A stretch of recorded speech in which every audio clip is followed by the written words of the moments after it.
You should really watch this video. Why are you laughing?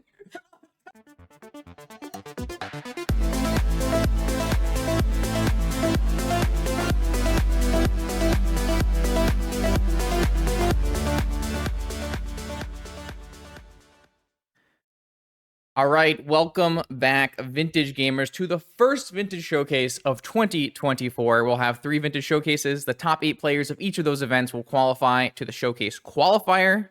I know, very confusing. Along with some last chance qualifying winners. Those players will play in a Showcase Qualifier where the winner of that Showcase Qualifier will be the only Vintage player to qualify for the Pro Tour and for the Mox. So this is a pretty big event, one of the big events leading up to the Showcase Qualifier. This is a Vintage Showcase Challenge. I am expecting to play against a field that is largely, I would say, upwards of 20% Lurrus Saga today. I'm expecting to play against a field that has a lot of people coming in and playing Initiative. I expect it to be the second most played deck. I am expecting the third most played deck to be Jewel Shops. So a pretty similar metagame to what we normally see. I have taken my Oath list and I have changed it to better fit the current metagame. And I'll go over the changes I've made to the deck list to do that. If you want a full breakdown on how the Oath deck works, check out some of my older videos.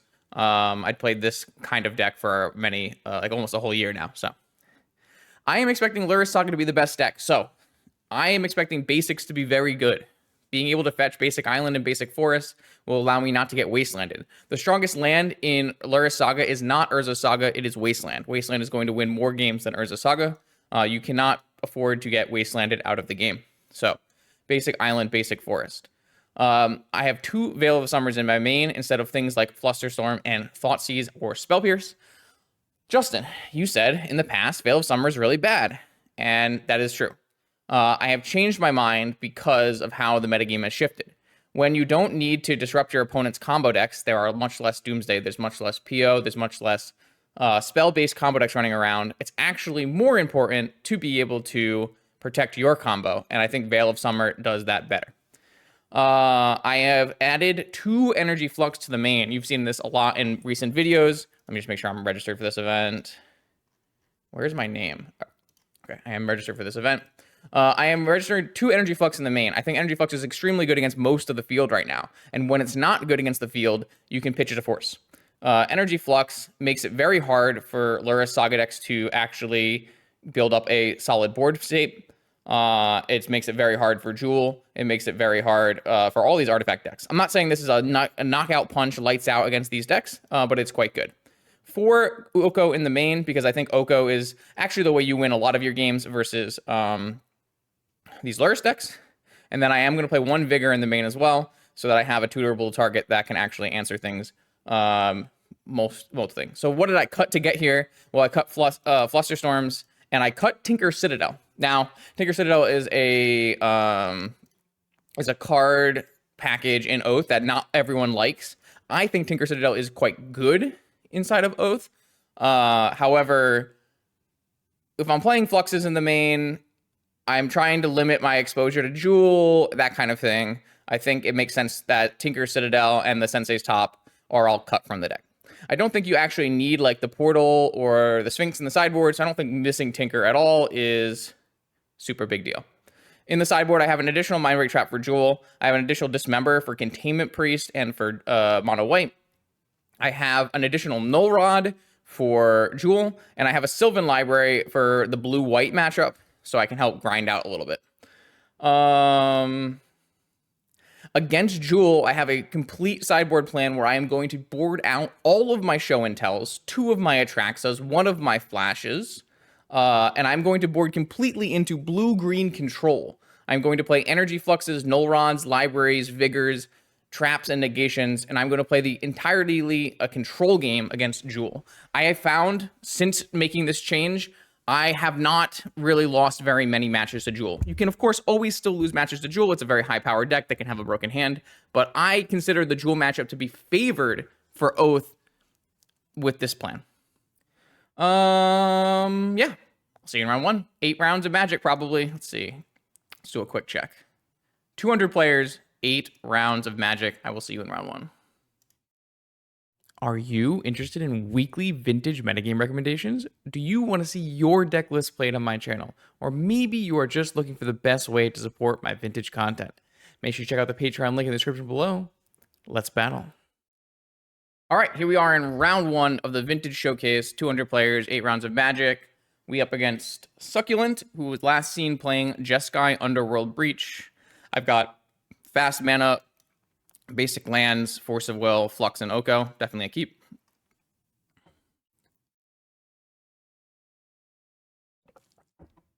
Ancient Tomb, Null Rod. Sure. It looks like it'll be aggro shops then. We have an Energy Flux in our opening hand, so I'm not too worried. We also have an Oath of Druids.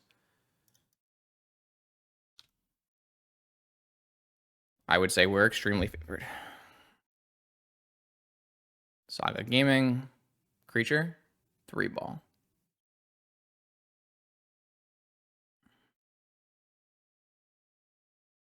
I have to force 3-ball, unfortunately. Just gonna force pitching Atraxa. Go to my next turn. Fetch a basic forest and play an Oath, I think. It's just gonna make my opponent not activate their stuff. And we have to use our mana efficiently.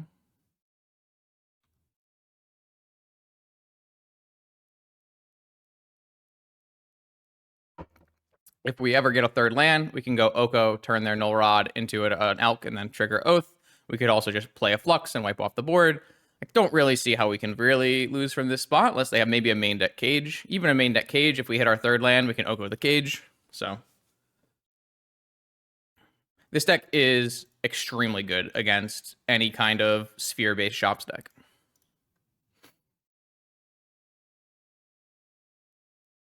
Flux in game 1 is just like a complete beating. I expect my opponent to do nothing and maybe make like if they think they can race, they can make a Saga token end of turn or something, but are they just gonna play a Karn? Okay. So they're gonna go for Lattice. What are they gonna do? Oh, they have a Cage in their board off of Karn. Shit. Okay, sure. Alright. It's a good one. Really need to hit a land drop. Hit my land drop. Not so I can't kind of an unfortunate land drop to hit here because I mean it's not an unfortunate land drop because I have an Oath of Druids, but what this does do is it means I can't like stand up this Sapphire and kill the Karn. I don't know if I would do that just because it would trigger the Oath on their side. I think this is simply what do I want to do? If I Flux them, does it open myself up to getting like something bad happening? It feels like it opens up to something bad happening. Like they just drop the Null Rod, get a Lattice, and Lattice lock me. Don't I just lose?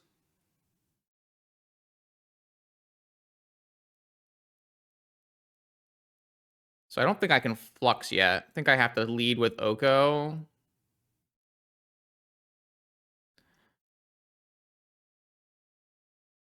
I don't know what I'm doing with this Oko exactly. They're going to play a Cage, but then I'm going to attack and kill their... Or not going to attack and kill their... I just turn off their Cage on the next turn. I have Atraxos coming, so...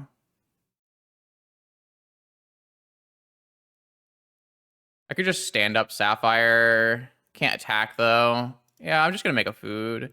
I guess if they have a Needle in their main, they can just Needle this Oko, though, right?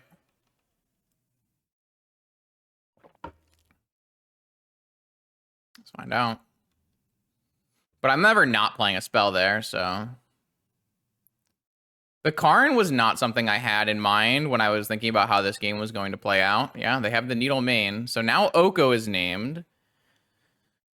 So they're going to have Cage and Needle and active Karn. I kind of need to wait for these Sagas to go off. If I get Wastelanded, it's really bad. This game looks a little tough now, actually. Karn was really good here. In case you didn't realize, restricted Trinisphere into restricted Karn is definitely a strong play. I wouldn't say we're lost, but we're starting to get into a bad spot. They're gonna make a construct probably. I kind of hope they like search for something with Karn so that I'm free to just flux them. That's kind of my hope.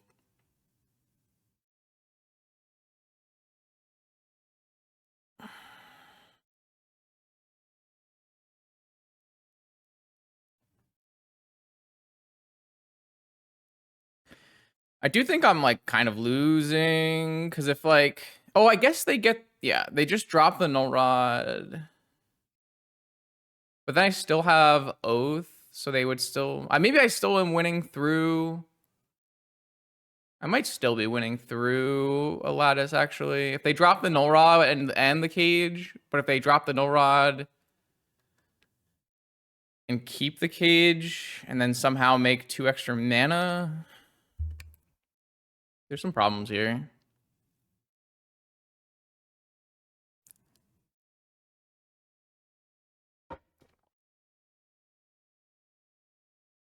All right, well, they're getting a card outside the game with Karn.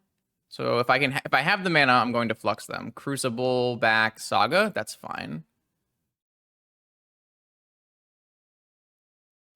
Okay, so now I like our spot. This should just attack Oko. Okay, face, sure. I have an Oath, but I can't do it because there's a cage. They're at 12. Time Walk. Oh, save that. All right, I'm gonna main deck Flux and see what happens. All right, here, move opponent.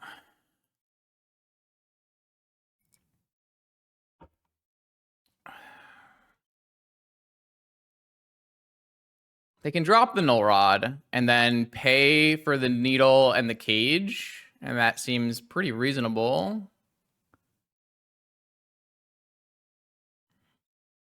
But I don't really have other choices at this point, right?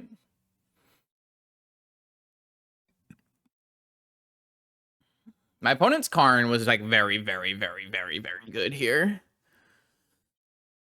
What did I force? I forced a 3-ball. Kind of had to force a 3-ball. Didn't have a choice, right?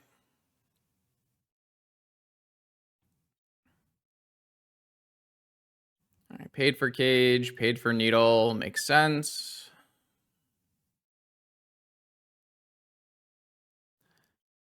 Drops the Null Rod. Gets a Soul Ring, I assume. Kind of want my second Flux. I guess Beseiju is a really strong draw. Show and Tell's a good draw because I can activate Oath and just put the creature on top. I have some amount of time here.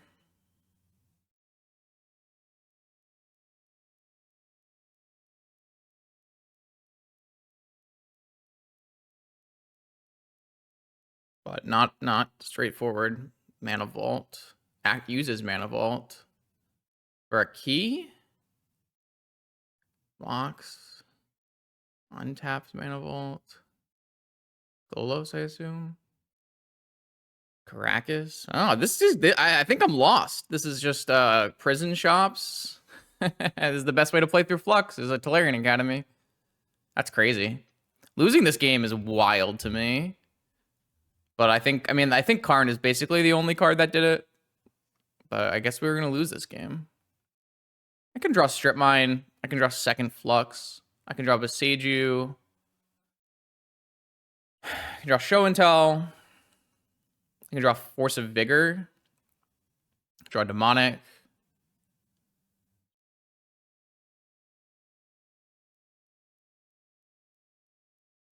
Crazy.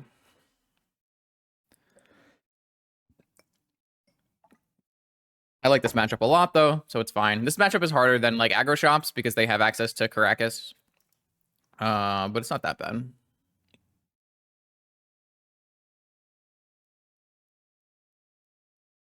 Stand up needle. Attack. Okay.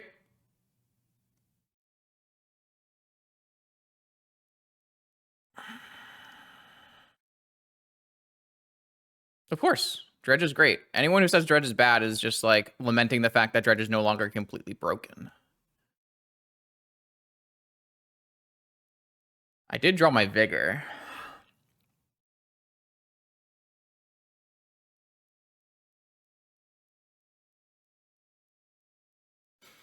Okay. I'm going to hold the Time Walk, and then we've got a Vigor after they deal with everything here. I think Vigor should be enough to secure this game, right?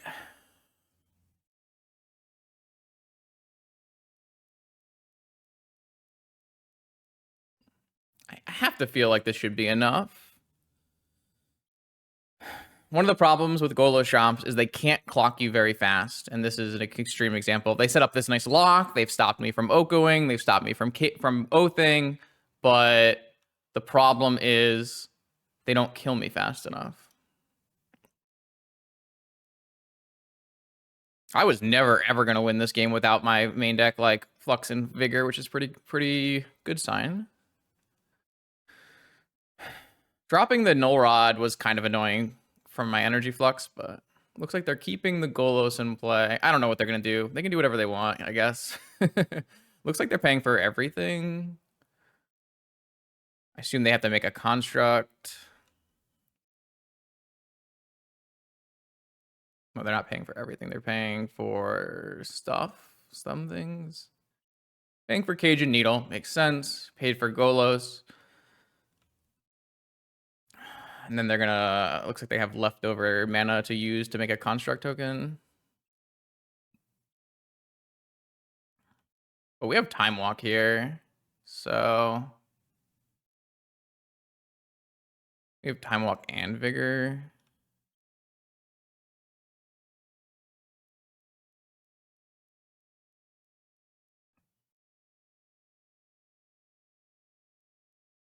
Black Lotus. Attack.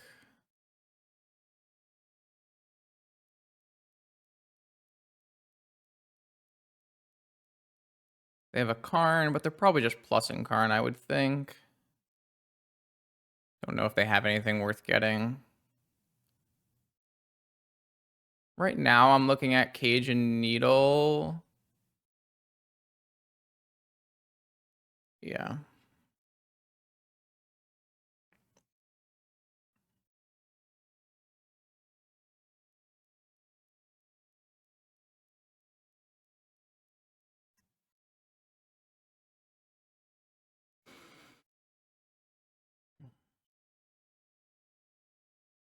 Sphere.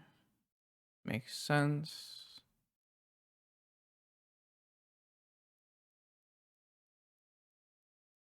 No, I think I still want my Oko to be active. Though, if I draw Moxen for turn, I could have lethal. No, I'm gonna have to pay 3 for Time Walk anyways.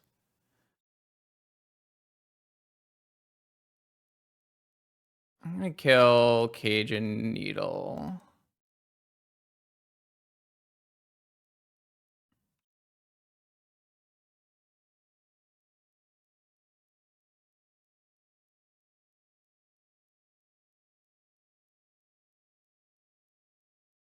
I lost a Beseiju, a Demonic, a Strip Mine. Kind of unfortunate. See what I hit here. Atraxa, Jet, Show and Tell, C, Ancestral. Better than Force or worse than Force? Feel like it's worse than Force.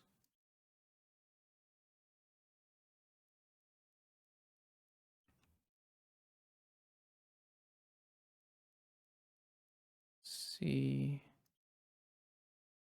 Jet. Oh, I guess. Oh, that's wait, it's null rotted because of Karn. That almost cost me. Silly Justin.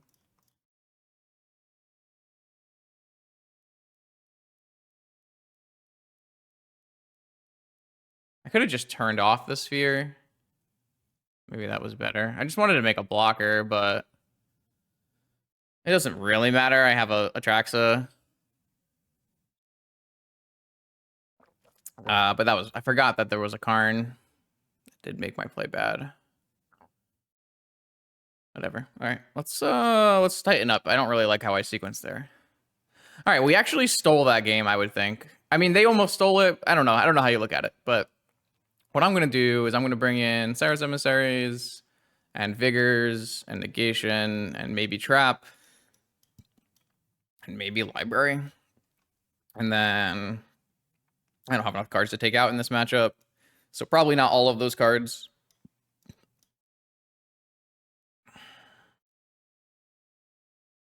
Yep. I mean, the teching matters. The cards you put in your deck matter, for sure. I think I'm just going to go... Just going to go like this.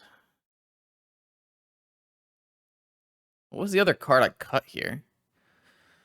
I want all my forces, negations, emissaries. No, I like all my mana sources. I mean, it has to be, though.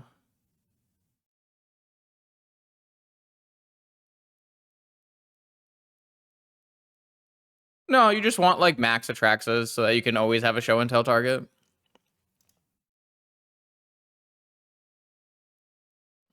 It's probably Petal. Something like that. Wow. So I went from, like, wow, I can never lose this game, it's Shops, and I have Oath into Flux, into wow, I can never win this game, into wow, into wow, how do we steal this game back?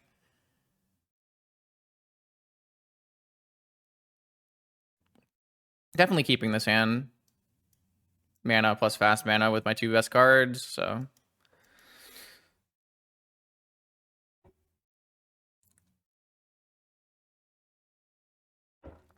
You get some nice splash damage with your energy flux against these sphere-based shops decks that people have been picking up. And I'm not saying that's without reason. Like, the reason people are picking up sphere-based shops is because sphere-based shops seems pretty reasonable against blue-black Lurrus.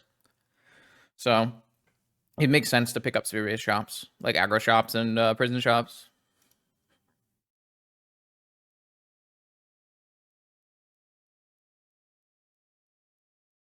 I mean, they 3-ball us, they 3-ball us. That's vintage. Not much to do there. Sure. I mean, I have a lot of lands, so if they don't clock me, they don't clock me, right?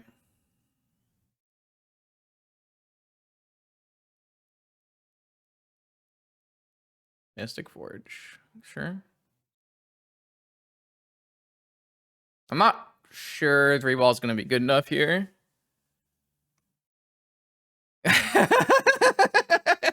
You brought this upon us. How dare you speak it into existence? I made that worth like a lot more, so I'm kind of obligated now. You're gonna sit out for 160 seconds or so.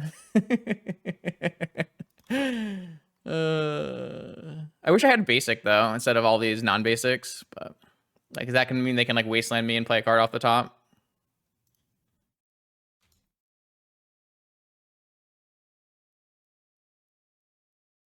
I kept a hand that had tons of lands in it, so I'm not particularly worried. I also have Orchard Oath.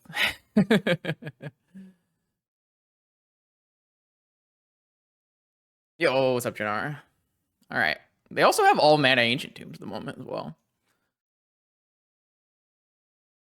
This would have been really bad if I kept a hand that didn't have lands, but if I didn't have lands, I probably had Force, right? So, like, if they didn't have this, then, like, I have turn 1 Oath, so. Crucible. That could be a problem if they have a Wasteland. Doesn't seem like they have a Wasteland, though. Should we just Flux first? They could pay for Forge and drop the rest and then go off? Probably not. Feels like this is just playing Oath.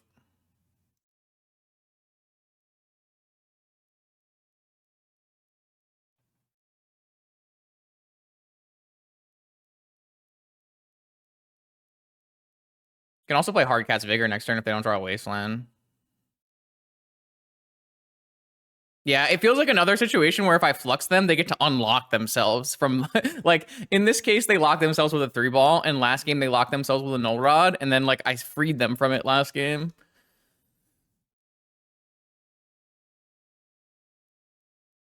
But I mean, if they don't have a cage like in their hand right now, they just kind of lose, right? And even if they do, I have a vigor once I play another land, so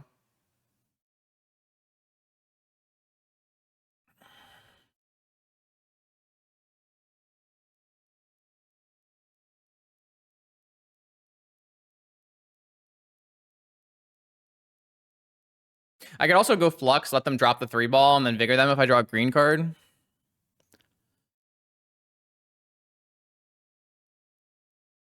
Or like just vigor them on upkeep.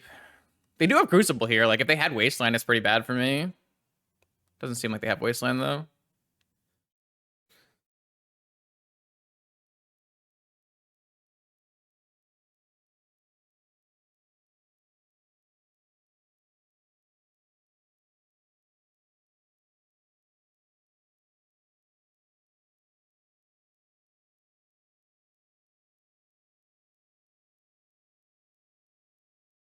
Yeah, they saw Flux in game 1.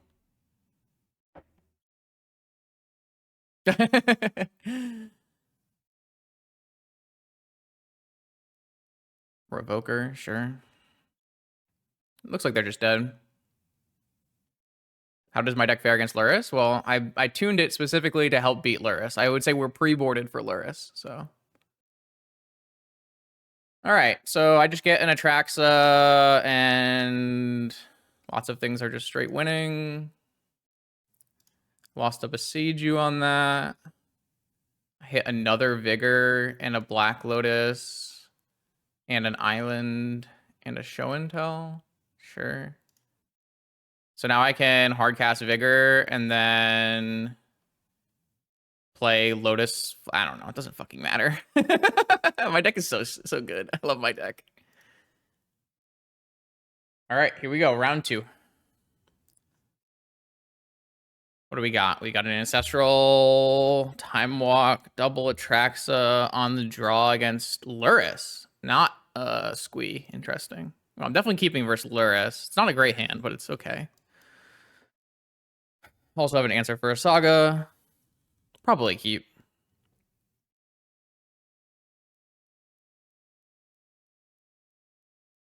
Surprised he chose to switch to Lurrus.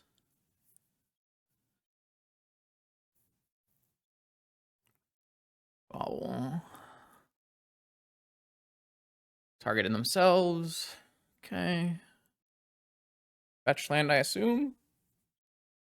Could be a Saga if they want to keep the card on top, I guess. Fetch land. Are we fetching away? I just. No, we're keeping the card on top. All right. You have upkeep Ancestral. Blue-white Lurrus. Seems good. Play draw diff. Can't Ancestral all overdraw, so.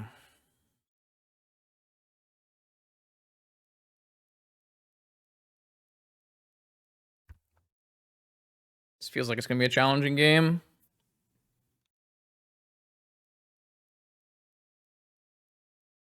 Saga Soul Ring. Maybe they'll put Lurrus in their hand. If they just pass, I don't think I'm allowed to Ancestral, which is quite unfortunate, but.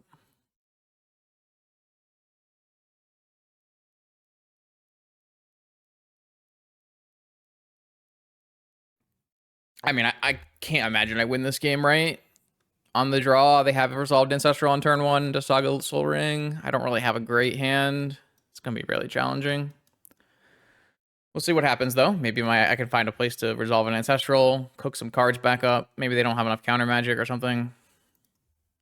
They're just going to pass.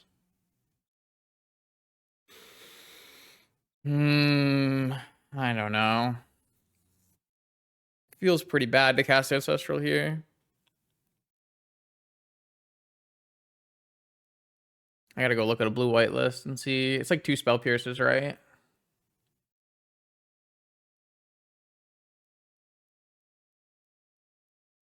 Let's go see if I can find a blue-white Saga list.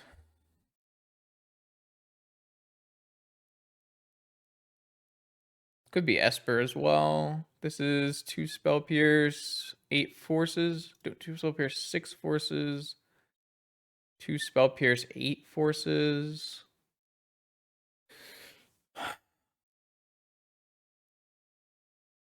Like, I'm kind of priced into Besageing them on their upkeep, right?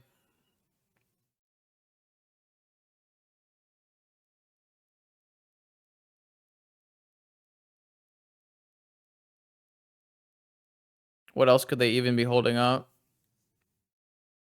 They either have nothing or they have, and they're just not putting Lurrus. I guess Lurrus in their hand would be an 8th card, so theoretically they could have nothing.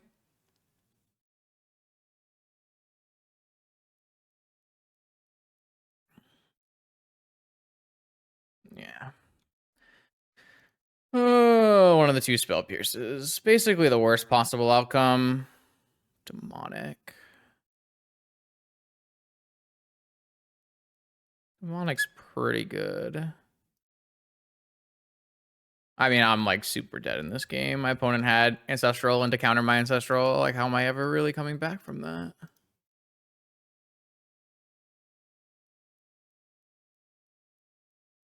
Looks bad.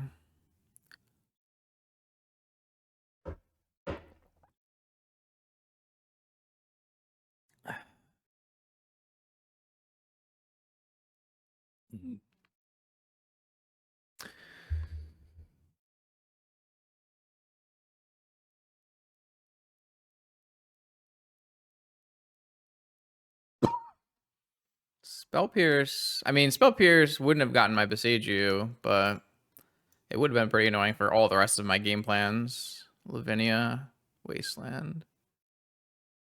Yeah. I only have 1 fetch. All my rest of my things are non-basic. And now I draw Force after they play Lavinia. Kind of seems bad for me.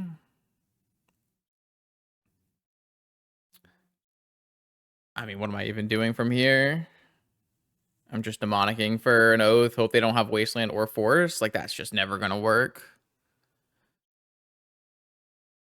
What other line do I really have?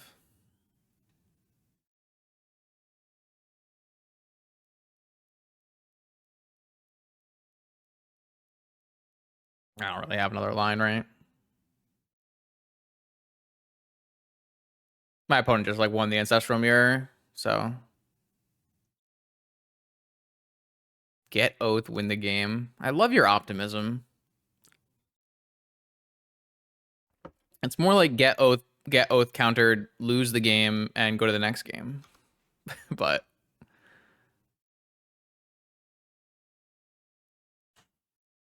yeah, they even have second waste. Waste is so good. That's why I put a bunch of basics in my deck, but if I don't draw fetches, I can't draw waste, so I can't put them in play, so.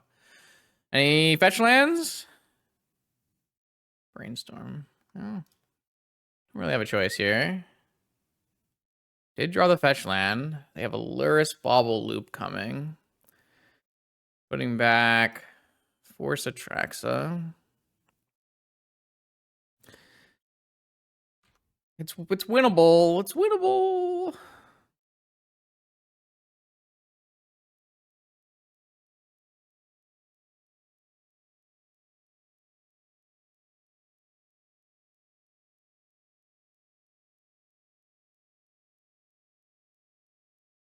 It's just Lurrus Bauble, probably.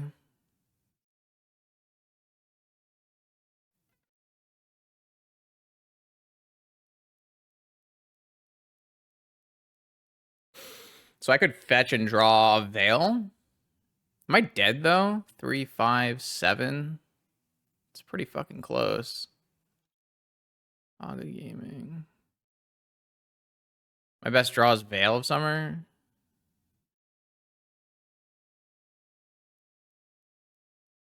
I don't need a black land.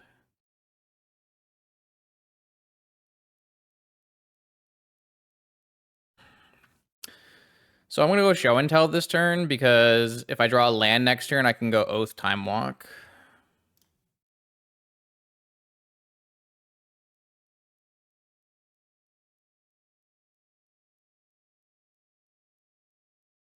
It's still not winning, but it is what it is.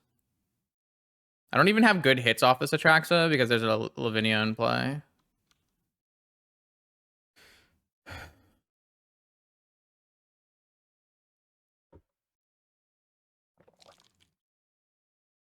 I mean, I just got heavily outdrawn in this game. Well, not even heavily outdrawn because I did have an Ancestral and they had an Ancestral. The problem is just my opponent had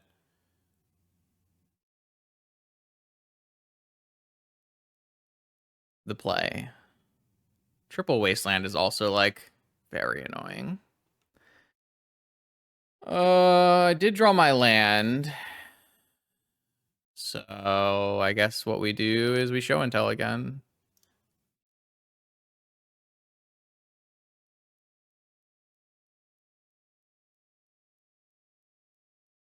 And they cast Hardcast Force and we lose. Yep. All right.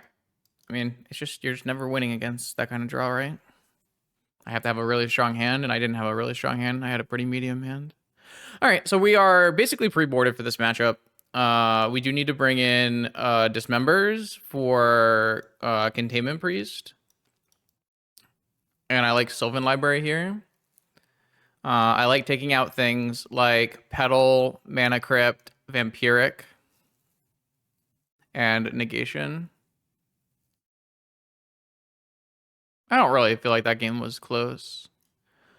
Flux is not as good against blue-white as it is against blue-black, but I think it's still fine. Everything else looks good.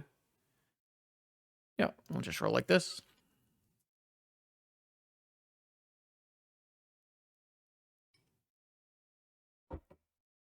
I don't know. Is that game like meaningfully different if I don't cast Ancestral into the Spell Pierce? I don't think so. I think I'm like always choked on mana, right? Because they just have Wastelands for the whole game. So like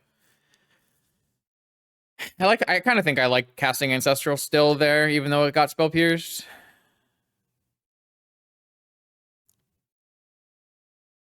If I had like fetch land instead of Forbidden Orchard, maybe it's different. Yeah, I mean Wasteland's just super broken.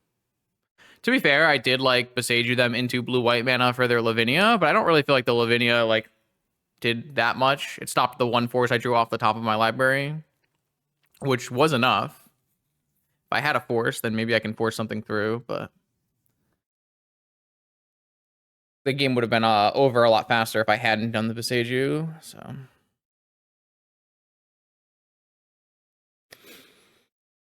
I feel like we had chances.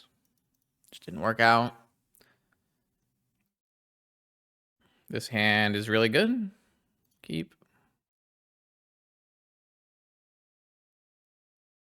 Definitely just interested in Sea Pearl Ancestral upkeep. Don't think I'd force back. Maybe I'd force back. Yeah, I'd probably force back just because I'm looking for an orchard, right? All right, another game with Ancestral on turn 1. This time I'm on the play. How does that go for us?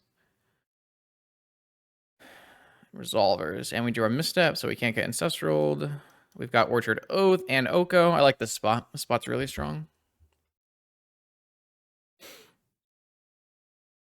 Pearl on color. Not bad. Saga.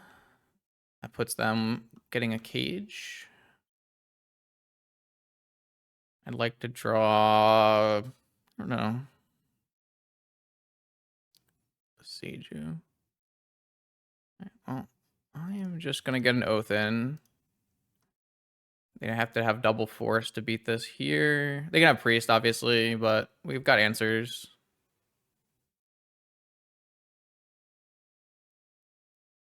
They might just take extra turns.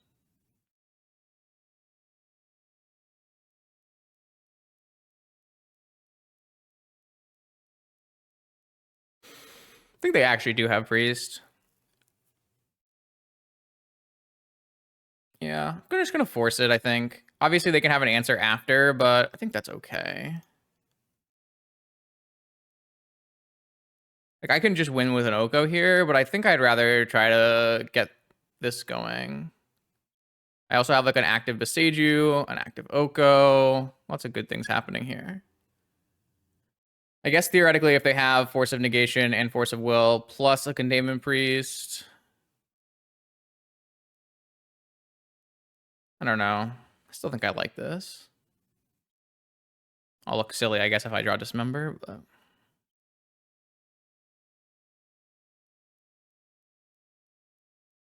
Containment Priest is the big reason this blue-white Lurrus deck is a lot better against Oath than the blue-black Lurrus deck. This answers both Show and Tell and Oath of Druids. Not great against Oko, but can't have it all. It's another reason I'm at 4 Okos.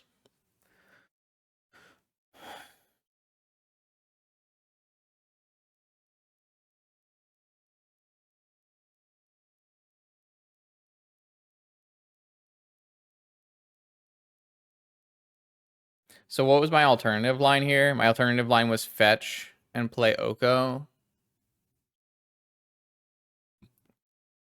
Not particularly convinced that's better, so... I didn't have another land to play instead of C, right? So I can't, like, have extra stuff held up. Yeah, this is fine.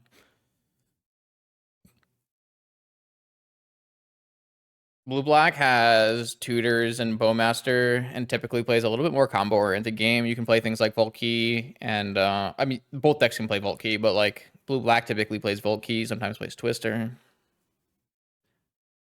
Lavinia is, like, I would say is better than Bowmaster, but Lavinia is a very hard card to cast in your deck that has 9 colorless lands. And, like, the problem with Lavinia is much better the earlier you play it. Like, extensive, like, is logarithmically the right word?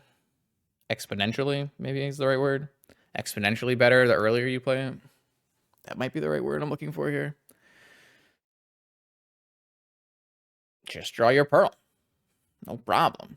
Just draw your Pearl so you can play Saga and Containment Priest on turn 1. Very easy game.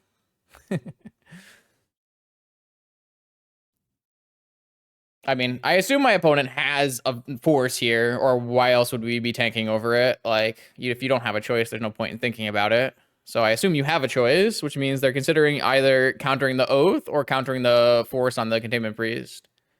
Which is probably a hard choice. I don't have an answer for you there. I know for us, it's substantially better if my opponent chooses to counter the Force instead of the Oath. I would much rather have an Oath in play and have to deal with the Containment Priest than have no Containment Priest and no Oath. Not like I have a Show and Tell and Tracks in my hand. They don't know that, obviously. Them countering the Force and getting a Containment Priest insulates them against Show and Tell.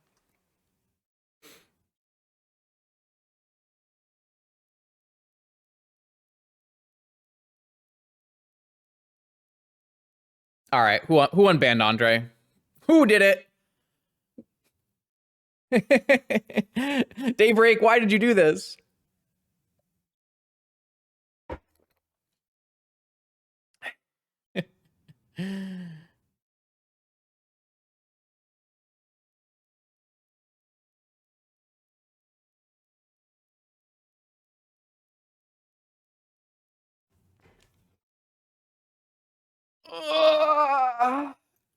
Hey chat, seen any good movies lately? I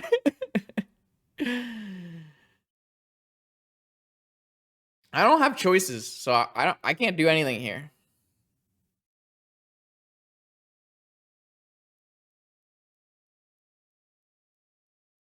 Well, no, because the decision changed whether or not Containment Priest resolves, right?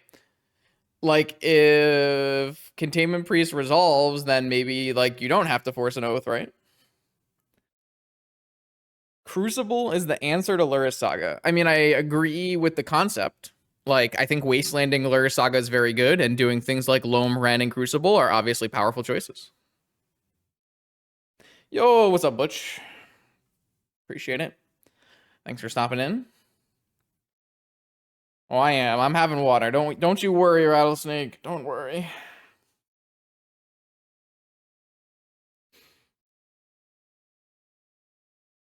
Our opponent is the known contemplator of decisions.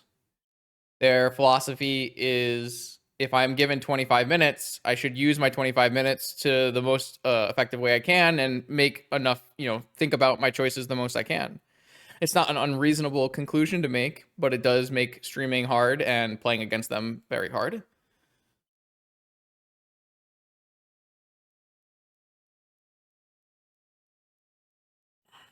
Tinker for Crucible is the answer. Okay, this is where we're going to have to differ. I think Tinker is like, all right, so they're going to force, and what are they targeting, though? Okay, this is good for us. They're forcing my Force and not my Oath of Druids. So in this sense, they have a Containment Priest, and I have an Oath, but now I have an Oko to answer Containment Priest and a Beseiju to answer Cage. I'm in a really, really good spot, I think. I'm not even saying their decision is wrong, because they're trying to cover themselves from show and tell, but I think there's a higher likelihood I have an Oko or a Dismember than a show and tell, right? So I think this decision is incorrect, even if you didn't know my hand.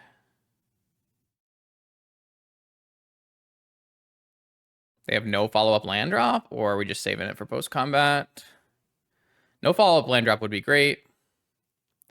I'd really not like to get my... I guess I'm covered from Spell Pierce, so they do have a land drop. Please don't time walk me. That's all I ask. So I'm going to go fetch Forest, Oko, turn this into an Elk, take 3, 4, 9, no, 3, 4, 8.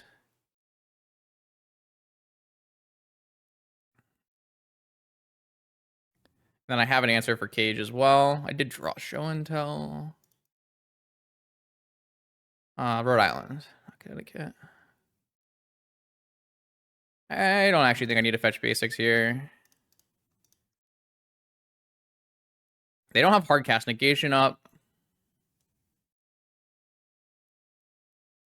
Okay, I will turn this Containment Priest into an Elk. And now the thing I'm most worried about is a second Containment Priest. Because I can wait till the trigger goes on the stack for the Oath to Beseiju the Cage. So I'm actually in a great spot there. This looks like a construct. Okay. I guess I'm a little worried about a Caracas as well.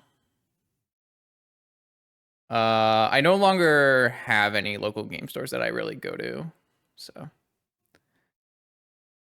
don't play too much in paper anymore.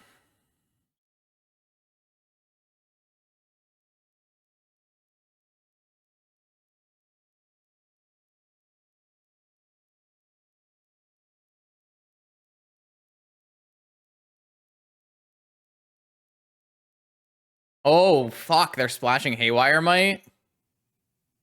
Do they have the green land for it? They have odd color Pearl Emerald? Oh my god, opponent. Alright, it's fine. They were ready. That's so messed up, dude. It's so messed up. It's absolutely so messed up. That's crazy. It's actually wild. I thought they would just get Cage here. Like, normally you would just get Cage here.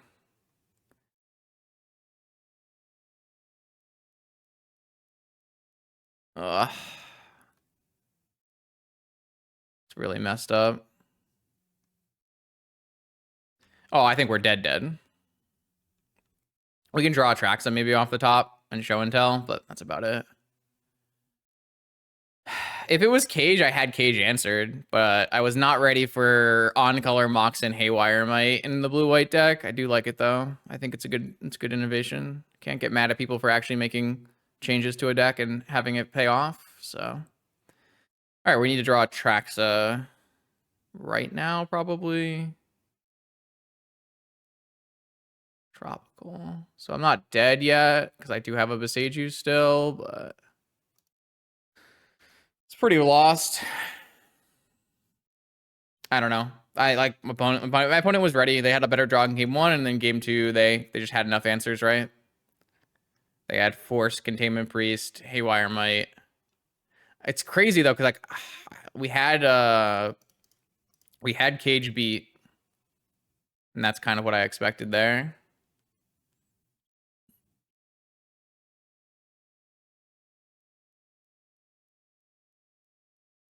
Well, we resolved Ancestral in this game, and we didn't win, so it's kind of on us, right?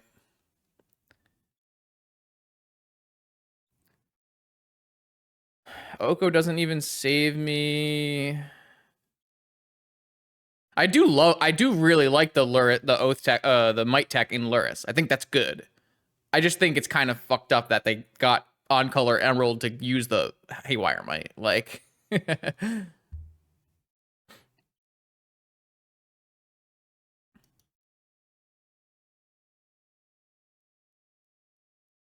yeah, if Seiju kind of planeswalkers, then I could have done that last turn and saved the Oko. I don't know. It's like hard to be mad about this kind of game. My opponent had 2 strong draws, and they were pretty well teched out to beat my deck. This is kind of exactly what happened at Eternal Weekend. Eternal Weekend, I played against 2 players who were playing blue-white Lurrus, and they had like 4 Containment Priests in their sideboard. Each of them had 4 Containment Priests in their sideboard, and it was just like extremely hard for my Oath deck to win. All right, so I think this game is still winnable with an Atraxa draw. But I drew a Ruby, so...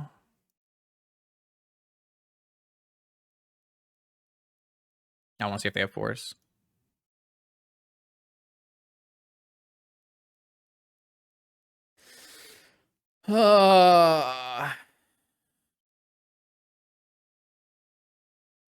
Is what it is. All right, on to round 3. We have RDFI across the table, who is a Oath 1-trick. They usually play this interesting rug controlling Oath deck. No Ren and 6 in this deck. They play Urza Saga and a Breach package instead. Probably gonna be a challenging matchup considering our opponent has a little bit more card draw than we do, less bulky cards. They have Vault Key, interesting. So like a Tinker Breach, but with Oaths. Absolutely winnable matchup, but could be challenging. The 4 show and tell hand is definitely not it. Let's try again. The Besiege Force, basic.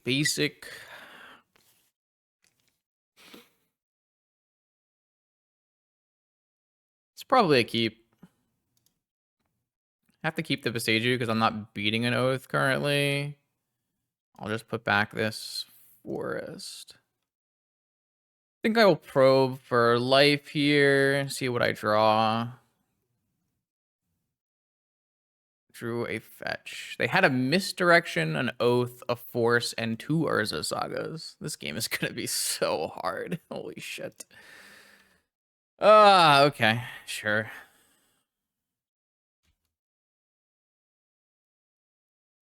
This game is gonna be really hard to win.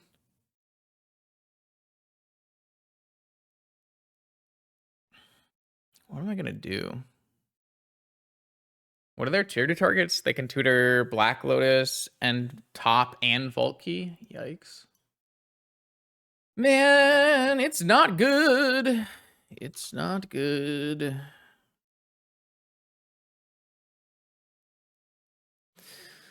Things are bad.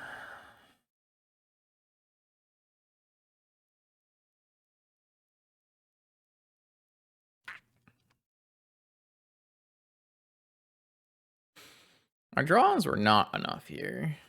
All right, let's see what happens, I guess. We don't have probe, so we don't have answers to draw show at the moment.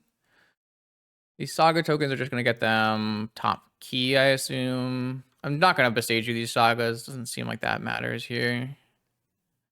Another Force. I guess that opens us up to some draws, at least.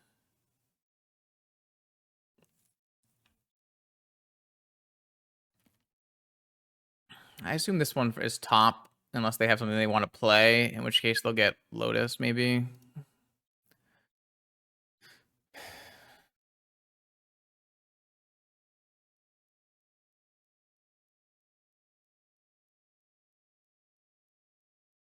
If they get Lotus, it's like my opponent basically suspended a Lotus Bloom, which is kind of funny to me. But top, I think, is the best choice here.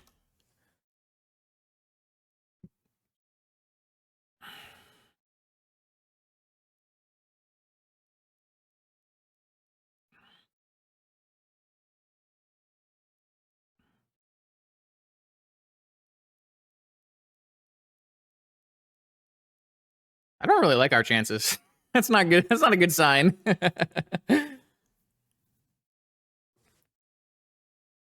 I don't. Ooh, they just got a sapphire. So they just turned their they suspended a sapphire. Cool.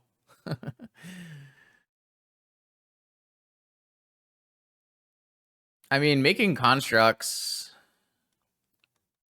could be fine, I guess. They are gonna make constructs. What if I draw my own oath here? Is that really what you want to be doing? Guess they have force. I feel like it's kind of bold, but what do I know? I drew another force.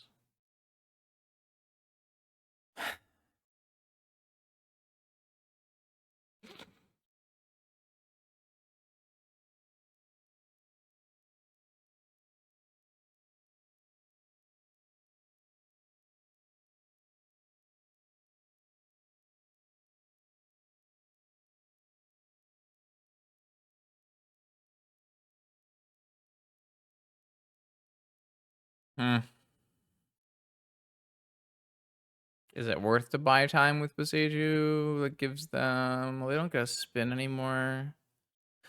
Yeah, probably just Boseiju it. I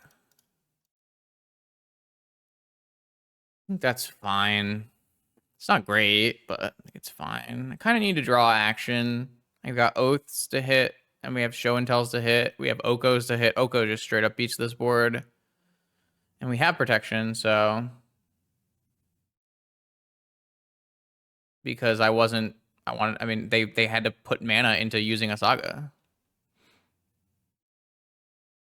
Like, this is a tempo play, not a answer Saga play. I don't actually care about their Saga token that much. I'm just buying time.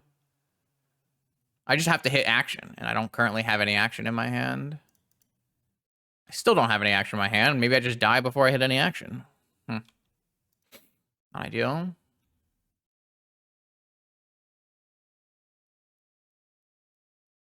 I don't know. I have lots of good draws, but I don't know if we'll get there. My opponent can have double force by the time this happens as well, so...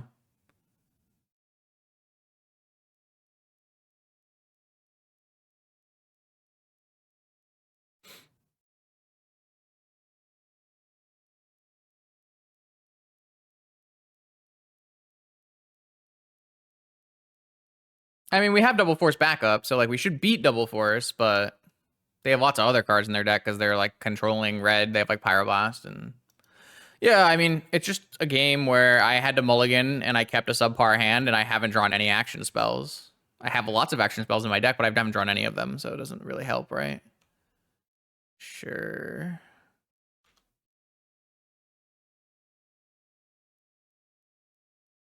I mean, there's like a pretty reasonable chance I just draw no cards that matter and lose the game. I mean, we would not win if we had Saga, so I don't think that matters at all.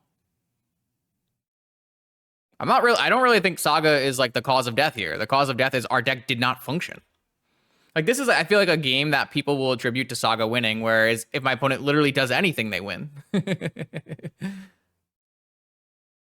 Like, like every card wins here. My opponent can play Ragavan, and Ragavan is winning here. You know, like why are you saying if we had Saga, we would lose this game if we had Saga? Chat. Saga's not replacing any of the cards we drew. My opponent has 4 Sagas. Like I'm not winning this game if I have Saga. This is just a complete. This is like the exact kind of game that people will attribute to a Saga winning when it's not about Saga in any capacity.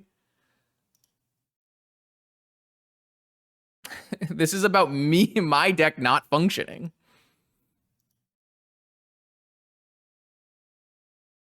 And again, like I don't actually think these Sagas are good. If I resolve Assault Show and Tell, I automatically beat the Sagas, you know? I think this is like like actively worse than having like a Ragavan or something like. But I don't know. Sure, whatever you say. Saga unbeatable.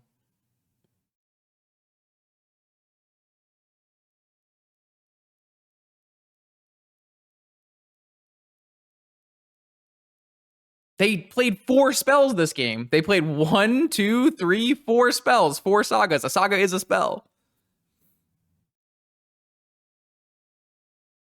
The problem is I played 0 spells this game.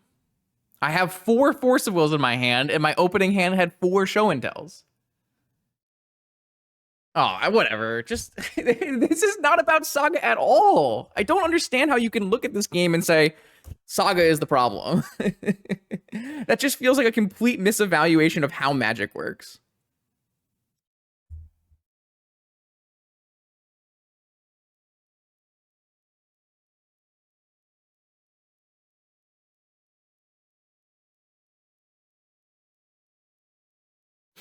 It just doesn't make any sense to me.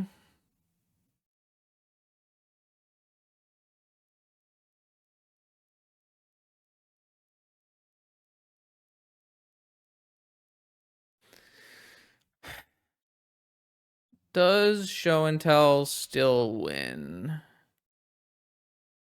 Nope, because I'm at 1. Whatever. Like, I'm just not gonna read chat because you're just memeing at this point. You're either memeing or you're like being obtuse on purpose. Like, I don't know, or you simply don't understand. I have no relevant cards, chat. I don't have an Oath of Druids or a Show and Tell or an Ancestral, a time like Demonic Tutor. What the fuck?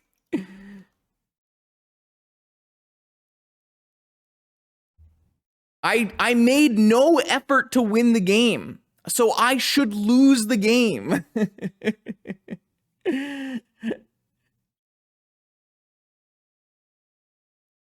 Why should I ever win the game in that sense? If I have an entire hand of counter spells, I should always lose that game. I don't get it. What are you all on about?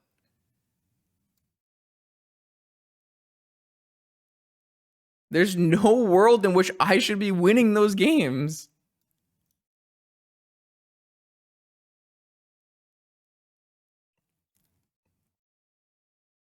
If I won that game, there's a problem.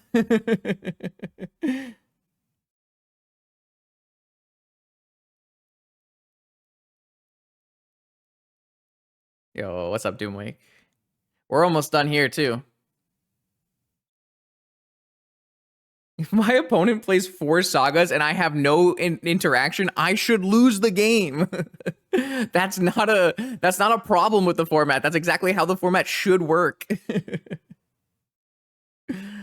Oh, I don't know. I just can't help people from saving them from themselves. It's crazy. Oath Mirror. But not a Show and Tell Mirror. I think I do want a Flux in my deck. I think I also want a Null Rod in my deck. I think I just want access to all my different hate pieces.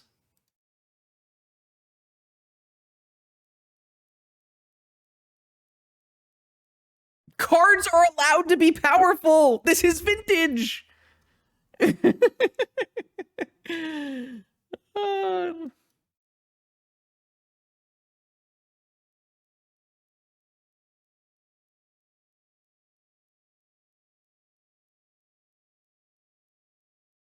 I'm the one not interacting with my opponent in that game. It's my fault.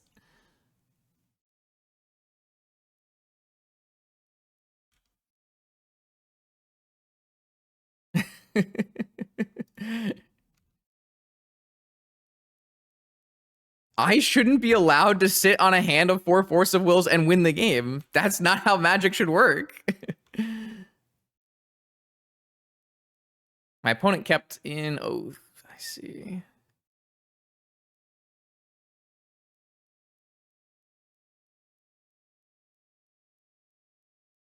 Yes, there are lots of things that can counter Saga. I just didn't use anything.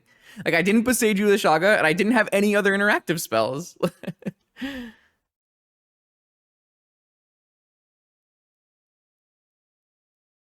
My opponent just discarded 2 Oaths. Classic Oath of Druid's Mirror.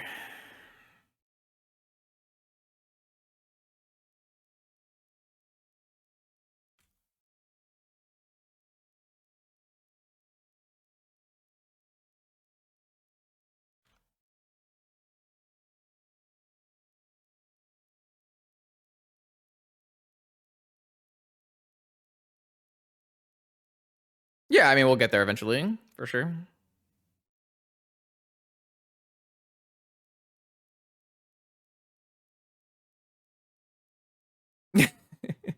Yeah, you haven't seen it before because it's not good. It directly invalidates your core game plan.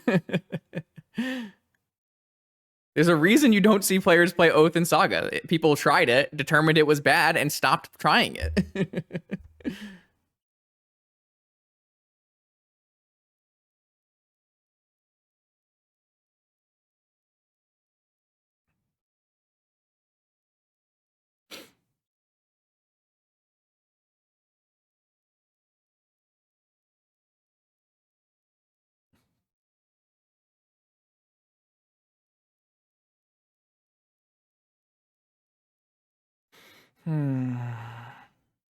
Zen. Become Zen. Become one with the force of will.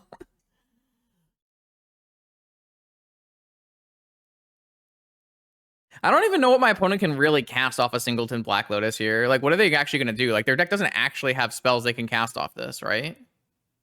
So I don't even know if I'm supposed to even be countering this. Like, what is this actually doing for me? I guess they can cast like Ancestral is probably the worst thing that could happen. A second Mox plus Tinker, maybe. I don't know. I'm not really sure. Well, if they're forcing back, that seems good for us. Definitely just going to let this happen from here. They're at 5 cards. We have the same number of cards, except I have 5 lands in play. I can Vigor this if I want to tempo them as well. I don't think it's like that bad. It's a 1-for-1, and I'm like using my mana efficiently. And my opponent, I got 2 cards out of my opponent's hand. Like, I think the Force of Negation on that was fine. Do I want to play out Beseiju? I don't really think so. Do I want to Vigor this Lotus? I don't think so. Not with Veil Force in my hand, right? I drew a Beseiju. This is going to be an Oko, I assume. I think I like Force Pitch Atraxa.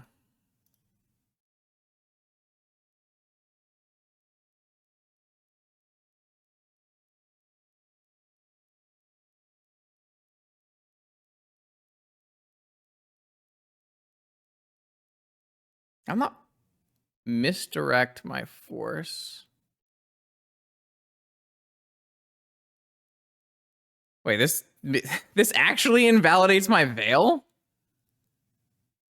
Spells you control can't be countered. For fuck's sake.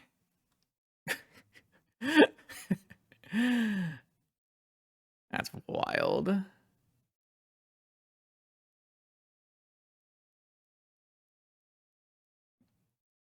This doesn't give my thing hexproof. The fuck you on about, Sully? Oh, that wasn't Sully. That was somebody else. Veil does not work here, chat. Veil says, draw a card if your opponent casts a blue or drag spell. Spells you control can't be countered. You and permanents you control gain hexproof.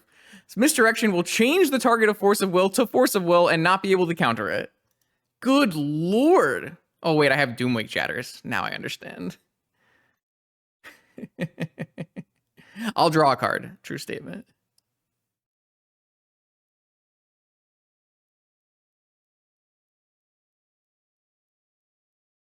I might lose this game because Veil doesn't actually work as an anti-counter spell here, which is wild.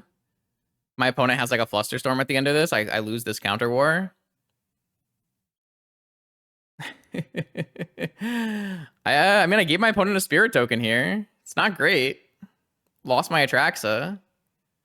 Have only answers. Maybe I lose. They only have 2 cards in hand, though, so I think we'll be okay. I was like, my play pattern kind of banked on the fact that Veil was an additional counterspell, and it just wasn't an additional counterspell versus... Wait, did they actually pitch... Oh, they pitched a negation to it. They might have pitched a force to it, actually. I mean, if they had a Saga, like, I have answers to a Saga in this game, so that doesn't actually matter. Like, if you simply put answers to Saga in your deck, a Saga doesn't matter, you know?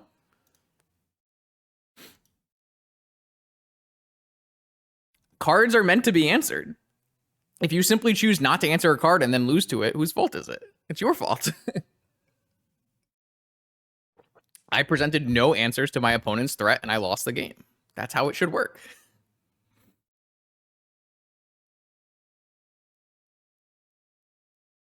It's actually good Magic.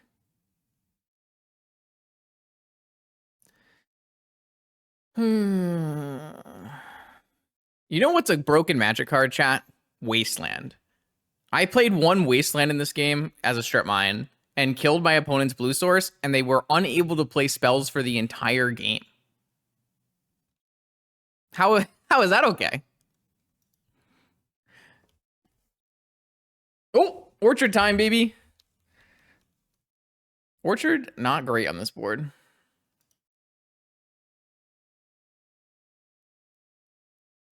Upkeep what? Upkeep Pyroblast? Upkeep Ancestral Recall. Give me a 1/1. No. How about now?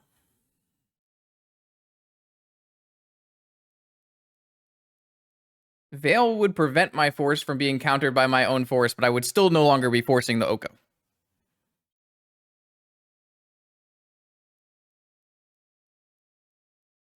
Turn this into an elk, play a ruby, so that next turn this ruby can attack as an elk as well.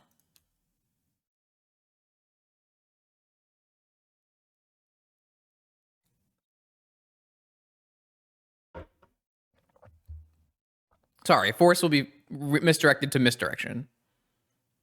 And it can't be countered, which is, again, not what we want.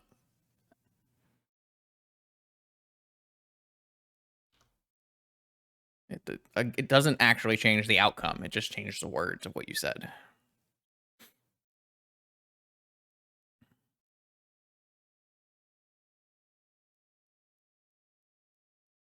I'm not exactly sure what my opponent can do, but through Double Vigor Veil Beseju here, but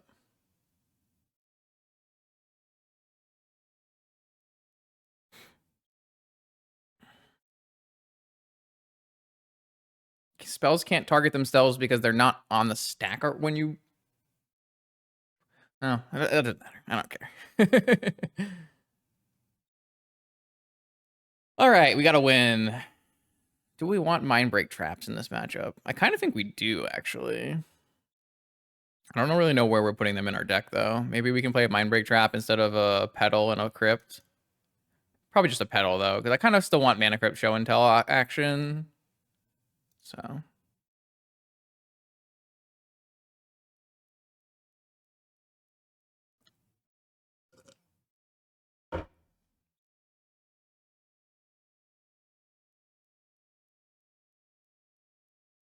All right. Focus up. Be nice to chat. I'm ready. We're coming back in, chat. It's okay. I'll be here for us. Ooh. I think this is a keep.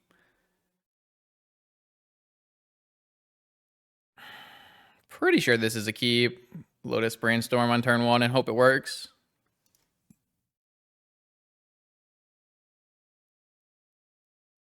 Snap keep. Yo, I love Kinda. Kinda just has a way of playing Magic and just does it every time. Kinda reminds me of Da Vinci, actually. We also have, like, Atraxa, Show and Tell. There's a lot of good things here.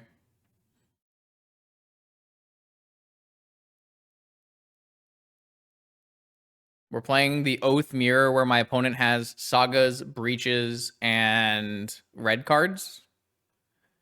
Turn 1 Oko. Shit. I think we just let Oko go, right? Because we have an Oko as well coming. Maybe not. But, like, what are we pitching? We're just pitching Show and Tell and getting rid of the ability to Show and Tell. I kind of want to keep Misstep. But my opponent doesn't have Spell Pierces in their deck. So it's a little weird. I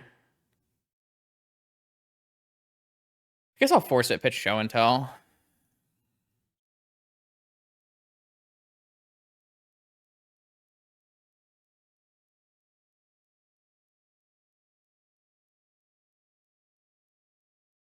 Follow up Ancestral.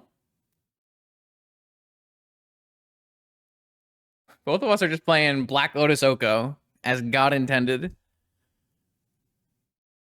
All right. I don't have protection for my spell anymore, though. Yep. We do need a green source. You're 100% correct. It's a good thing my deck is full of green sources. All right, let's go Lotus Brainstorm.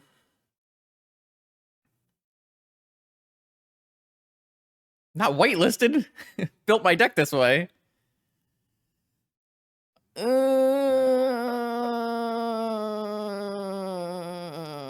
a weird hand. So we could go Ruby Emerald away, fetch, and play a Tropical, cast Oko, holding Jet, and having Demonic and Misstep. Guess that's fine.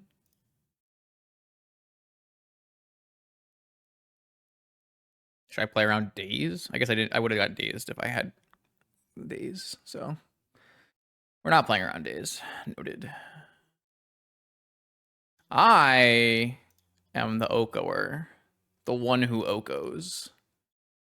Do I show Jet? No.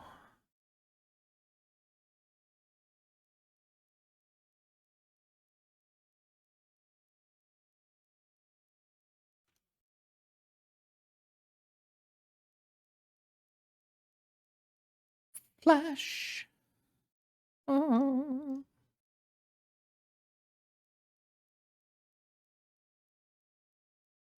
I want to avoid getting Vigored. My Jet getting Vigored is why I'm sequencing this way. Hiding Jet and not plussing until, or plussing before I play Jet.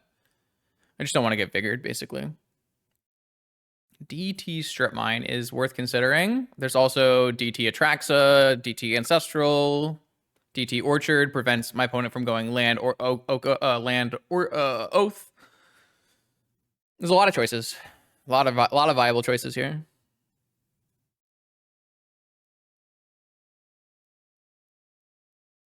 Are we still talking about misdirection? Good God.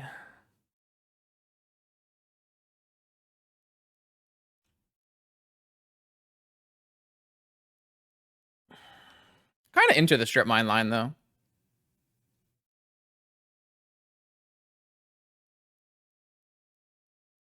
I really like the one strip mine in my deck. Feels really strong. Definitely not interested in Oath. And this kind of is like getting a Besiju or something. I kind of like strip mine. Seems pretty reasonable here.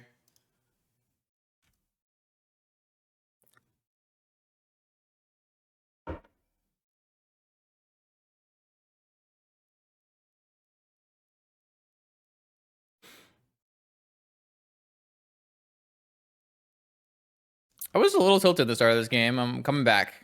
Sorry I yelled at you, chat. You can blame me. Shit streamer. I feel like they have a vigor. Does it not feel like they have a vigor, chat? I think they have a vigor. Forgiveness is earned? First time chatter?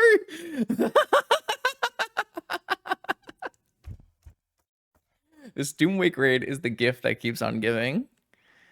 Okay, sure. You vigor my thing.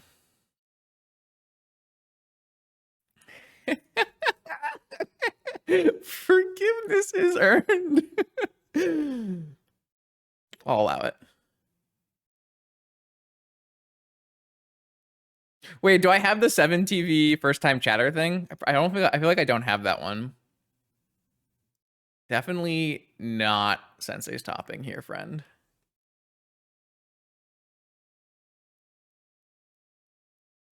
Oh, I do. We got to get the Giga Chat one too, so that chat can decide. Welcome to round 4 of 8. See what Jordan's up to. He was crushing it with Lurrus, but has also played Initiative recently. This hand has a strip mine and a force, so I'm just always keeping. Having access to strip mine and force gives you good coverage against most of the field. Doesn't mean we don't have a lot of action in our hand, but I think that's okay. I think it's kind of interesting because if you like go back and read the no prompts show and tell guide, it talks about like aggressively mulliganing for show and tells and oaths and stuff like that. I actually think it's different now. And you should actually be playing some of these more slow controlling hands. And the reason is because of Lurrus Saga's it kind of slowed down the format a lot. You don't need to like jam in. So no Lurrus was revealed, so I have to see if this is initiative or if it's bizarre.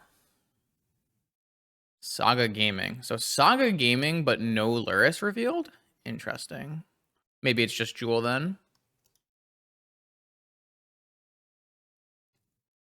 Oko. All right, let me see your secrets. Okay, it's Jewel. I've got turn 1 Oath Orchard, and my opponent can go turn 2 Ring, and we force. Looks good. This matchup's really annoying in game 1 because they have like a Metamorph to copy Atraxa, but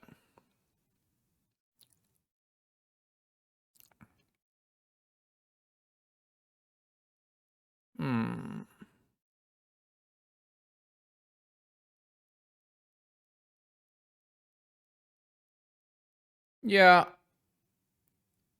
I'm just going to go Petal Orchard Oath. We have to hit pretty good off our Atraxa triggers, but we should be fine. We might have to be pretty careful how we play this game, though. Excuse me. So I fully expect my opponent to go Tomb, Emerald, Ring. We have to counter Ring because it's going to buy a turn for Oath of Druids because it'll give them protection so we can't actually trigger. Does mean we don't have Force for Metamorph, though, or Key or Jewel, which is definitely concerning. I don't think we're allowed to not force this. It's just they get too many cards. We can't, like, if we could play an Oko next turn 100%, you could probably not force this, give them 1 card and turn off the Ring, but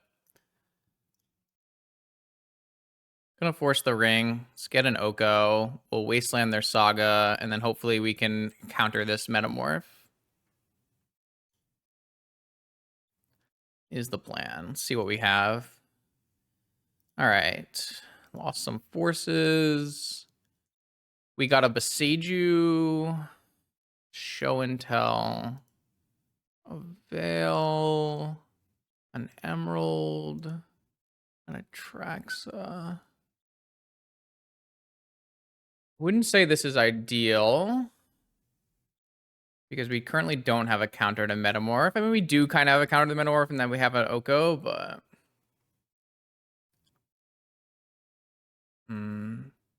isn't there a Beseiju? Would you take this Beseiju? No, Metamorph is choose as it enters. Done.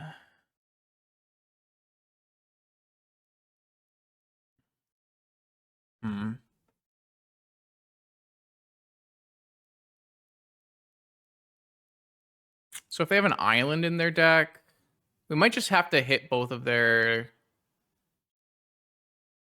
Did I not take another Oko? Did I just misclick?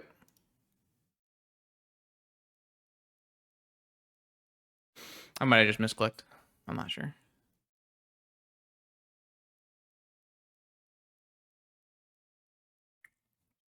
All right. So I'm going to strip mine the Saga and Beseiju the Tomb.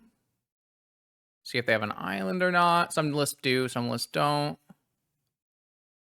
They do. All right, well, if my opponent might be able to get a Atraxa here.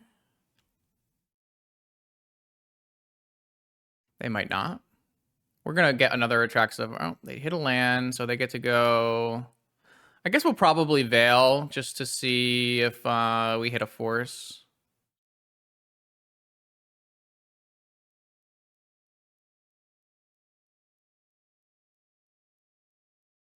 This could be a challenging game. Yeah, I definitely wanted my second Oko if there was another Oko. I must have just not clicked it. It's not the best interface.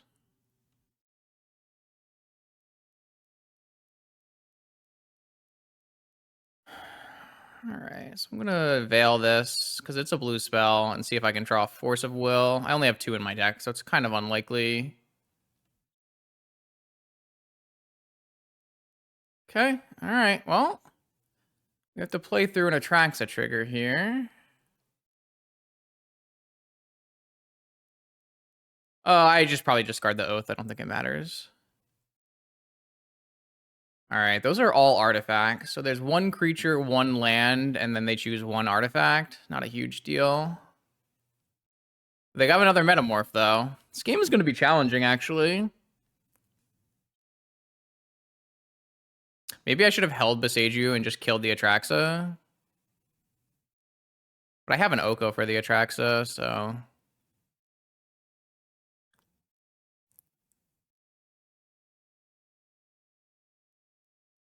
This is a reason. This is like a pretty big reason why you change up your board plan in post board. It's like just kind of an annoying matchup where you have to kind of grind through it and you have to make some good choices. I'm not sure we made the right choices. So they chose Monolith, Tomb, Metamorph.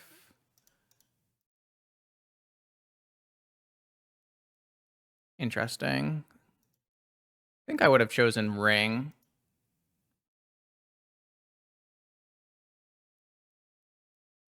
So I'm going to lose some of my library here to get another Oath trigger. I think it's worth it. I'm going to keep this one. So I lost a Vigor. Not ideal. I really wanted a Vigor, but... All right, we hit Time Walk, Oko. Yeah, this is what I was looking for. Time Walk, Oko, Lotus, Flash, Orchard. Don't think we even need Force. I guess we'd rather have Force than Flash. Yeah, I mean, this is winning, though.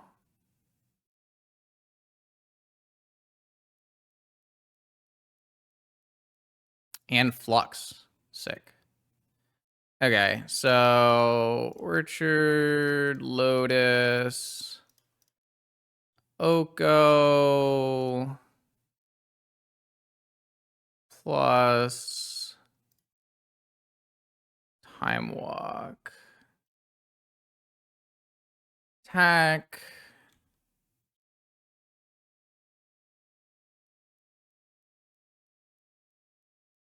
Discard Oath, discard land. No on the Oath. Go to my next turn. Play an Orchard. Don't actually want to turn anything else off.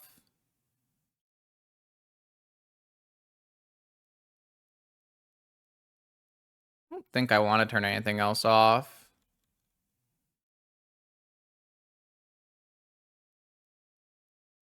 Just gonna Flux. I guess I don't think it matters.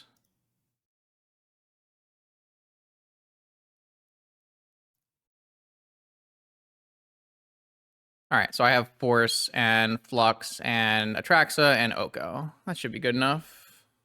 All right. Okay, so post board here is a little different than normal. We bring in Mindbreak Traps, Null Rods, Libraries, Vigors, and Negations. And then we take out 2 Atraxa, 4 Show and Tell, Flash, Forest, and what was the other card? There's one more card. Maybe it was Mental Misstep. Maybe it was Island, actually. Veils are not good, but they're not bad. You need all your green cards for Vigor and stuff like that. You're just boarding into full control, basically. Yo, thanks for the raid, Ginger. Hope you had a good stream.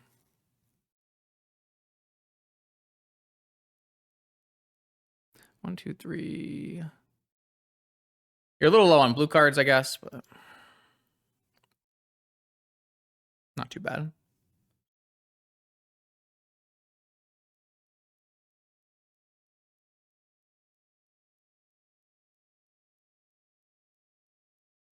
Opponent's on Jewel. This hand's great. I mean, not great. We don't have a green land. We have our stupid 1 underground sea, but it's good enough. Force Mindbreak Trap.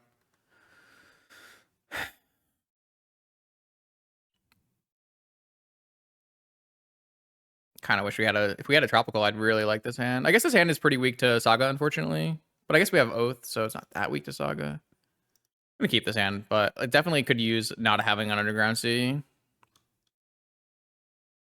All right, what you got for us, opponent?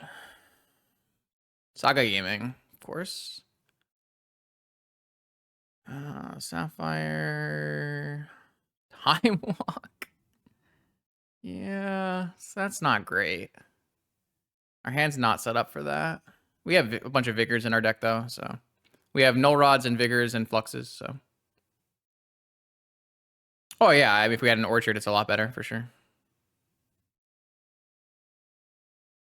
We could definitely lose the Saga here, because we just don't have any interaction for it. But we have a lot of interaction in our deck, so lots of things to draw to. They had 6 mana Workshop, too. Jeez. Maybe I could pitch a Mind Break. They have Force back up, too. No, that'd be crazy. All right, Orchard or Vigor or something like that would be nice. Another Oath of Druids. That is probably the single worst draw in our entire deck. I think we're going to lose this game. Our hand just did not line up against what they had. The on-color Sapphire for Walk was a little brutal. I mean, I think they have to go Construct Cage, I would assume.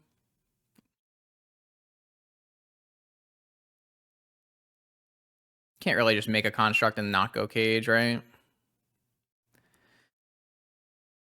His Underground Sea is going... Oh, they didn't go Cage? That is extremely bold. This Underground Sea is just kicking my ass here. Second Saga. I mean, if I draw a green source, like, isn't this Oath just winning? I'm kind of confused. I feel like you just can't go top here. I drew Force. All right, well, we're dead. I don't think I'm supposed to mulligan my hand, but it definitely lined up really badly against this hand. You're just always keeping every hand that has Force plus Trap against this deck, so... I mean, we put ourselves in a pretty good spot to win this game. Any green land off the top would have been basically winning on the spot. Just didn't hit. Because now if we hit a green land, they can get Cage off this next one.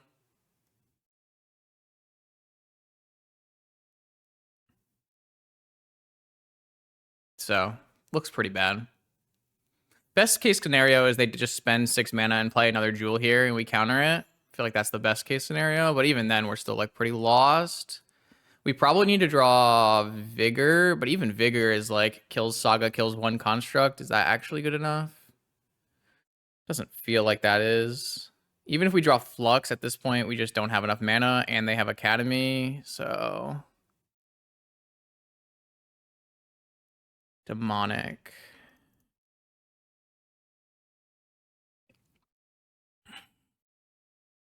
They could have Hardcast Force. That'd be a really good outcome. So if we get Black Lotus, we can play an Oath, but the problem is my opponent just makes 2 constructs and fetches a Saga.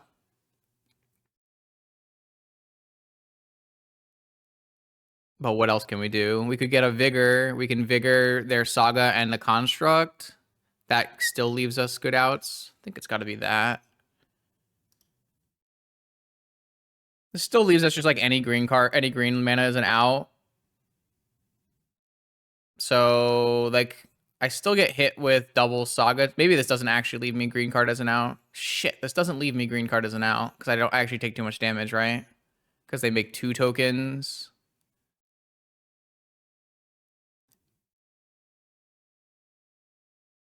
I should probably just let them search the cage and kill it. Well, taking Black Lotus just loses on board. Why are we taking Black Lotus? Like, my opponent has a cage in their deck, right? And so I play Black Lotus, I play Oath of Druids, they make 2 constructs, get a cage, and kill me. So why would I take Black Lotus?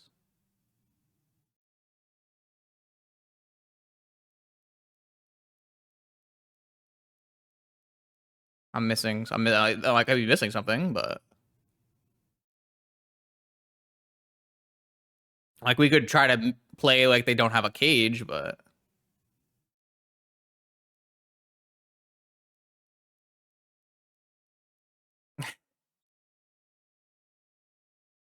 They got key? What? I mean, this is still good for us. Time walk them here. I mean, we have counter for cage in hand, so... They have hardcast force, though. Well, I mean, if they do this, like, we can still draw a green and out here, so... No, I think if we take Oath, we lose, but if we don't take Oath, we have a chance. am I missing something?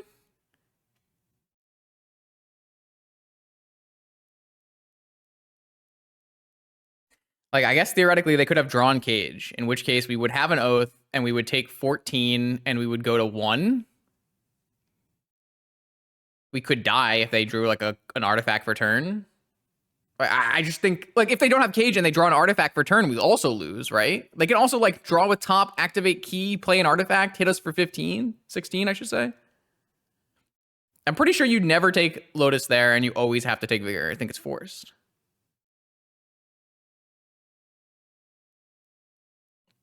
I think they have hard cast Force of Will, is what I think they have. Green land, please. Thank you.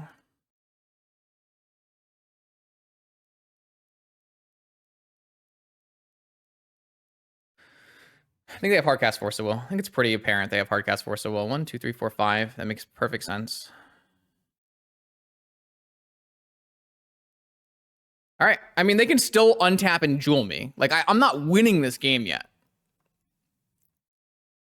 And they can have Cage in hand. They can have lots of things. They can have Time Vault in hand, Cage in hand. Like, there's a lot of ways I'm losing this game. But I've actually put myself in a spot where I can win the game, which is better than dying.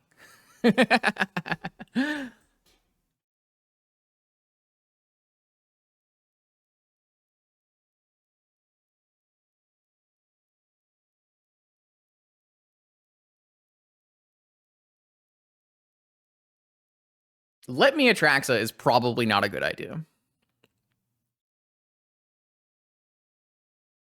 I mean, I don't think we're favored from the spot. My opponent still has 9 mana, top key, construct. Like, I feel like we're a 20%er to win this game.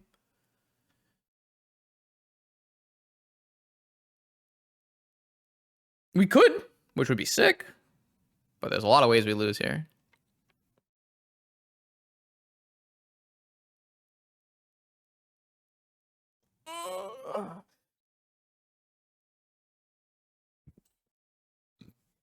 Excuse me.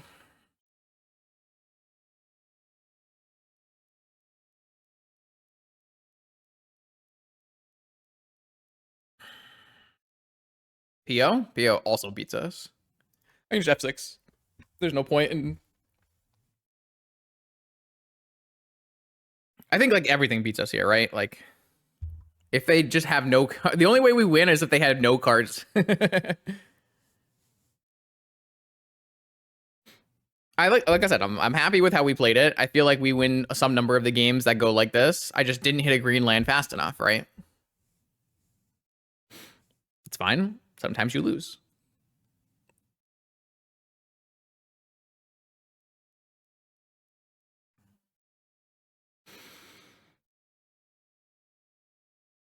Drawing the second Oath was also really, really bad. Because if I had drawn a blue card instead of Oath, I would have been able to have, like, Mindbreak Trap here. So. Yo, what's up, Royal? Thanks. I appreciate that.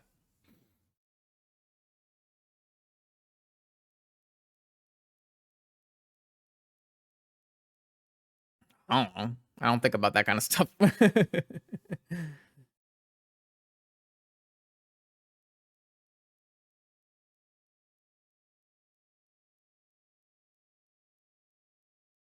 There's no way there's, like, a cage in there. I mean, they can kill me with everything here, right?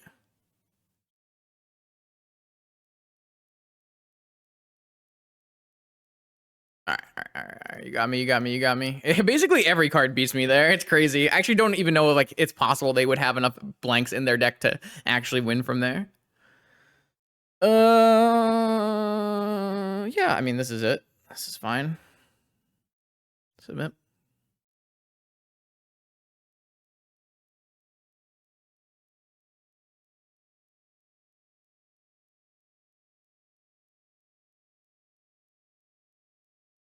Looking for a Null Rod opener, really. Null Rod with some counter spells.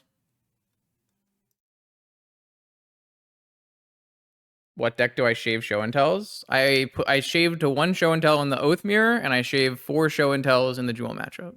And I think those are the only times I shave show and tell.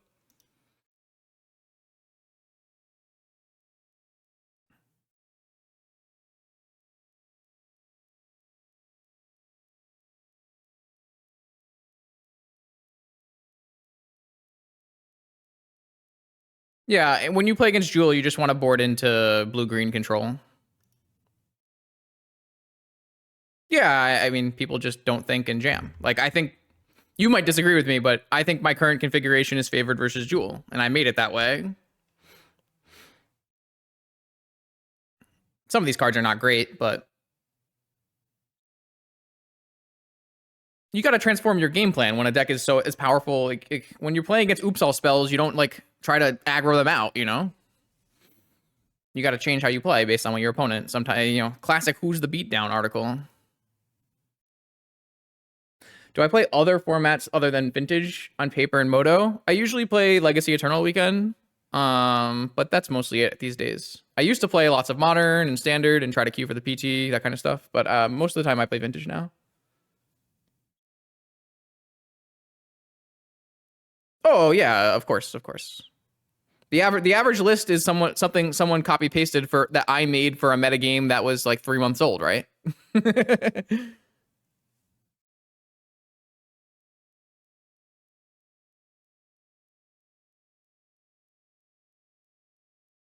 If you copy and pasted my Eternal Weekend Oath list, I don't think it would be a good choice for the tournament. You have to make changes. I did play some Cube this year. I converted a bunch of my extra qualifier points into play points. It was fun-ish sometimes. All right, here we go. On the play, looking for a Null Rod Force Hand. Force Besiju Atraxa. Frick. This is like the absolute borderline of keepable. We have a Besiju and a Force. I think this is... I have so many good cards in my deck. I kind of want to mulligan this hand. We have like London Mall. We have better cards. We have too many lands. It's really hard to mulligan a hand that has Force against Jewel, but I think this is... I think I just want to mulligan this. This is not better. This is absolutely not better. Can I really go to 5 though? These hands have been so bad today though. Like we had the 4 show and tell hand, the 4 force of will hand. This hand is 2 Flux, 2 Oko. My one, like I've drawn my 2 Atraxa both of these hands. All right, I'm going to 5. Null Rod. Okay. Land and Atraxa away. Jam turn 1 Oath and have Vigor. That's all we can do.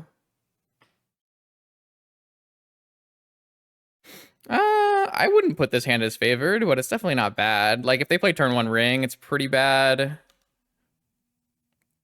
If they have Force of Will, it's pretty bad. But I mean, I'm not unhappy about this hand. It's a good 5-card hand. Like if this was blue card Force, I think I'd be happier than green card Force, but we'll see what happens.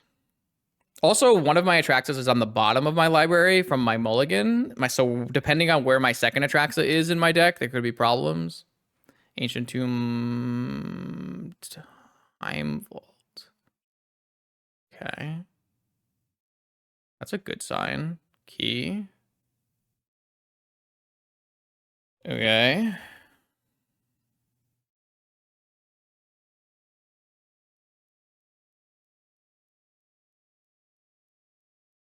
Do I hit crypt or key?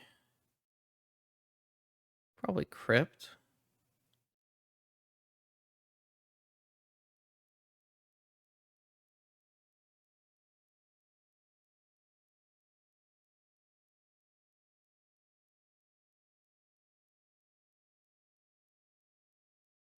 Sweet. It's really good for us. All right. Hopefully this Atraxa isn't too far down in my library. Ah, shit. That wasn't terrible.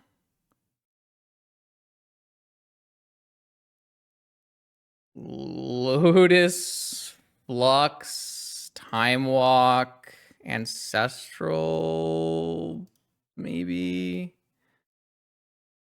Well,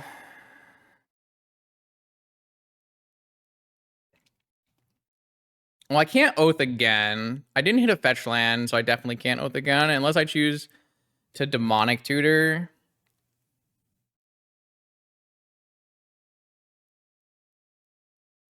I could just keep Force. I'm gonna think for a second.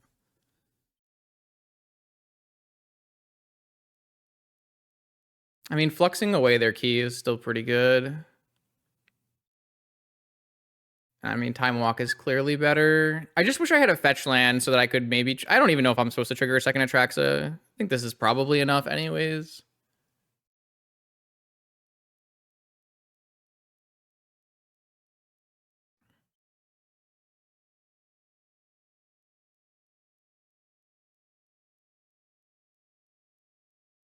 I see. That is not ideal.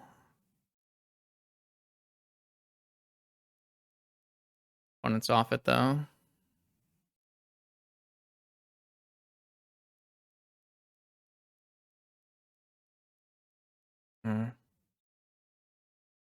That would be a good draw, though. That's a very good draw. I fluxed their last thing. I mean, so they just kept turn 1 Vault Key, no force backup, and they didn't... That wasn't good enough. I mean, that's kind of the problem with Jewel, is Jewel doesn't have enough ways to always have like a force on turn 1, right?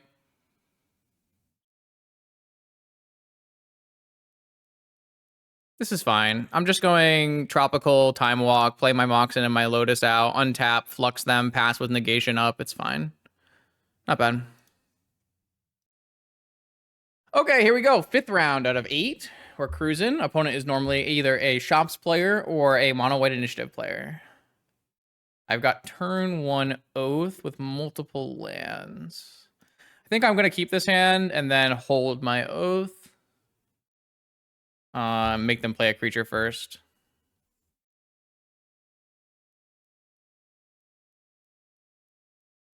I guess I can't play my Oath if my opponent does Chancellor me, in which case I can play a Jap. Fetch a basic.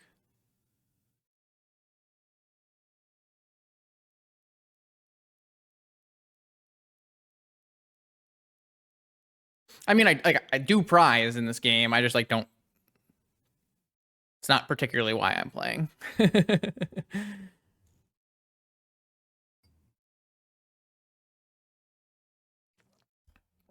All right, I think I'm gonna hold the Oath and try to get a creature in play first, especially not knowing what my opponent's doing. Let's see. We also have options like Oath and Strip Mine next turn. Emerald. Okay. Wasteland. Okay. Go. What the hell does that mean?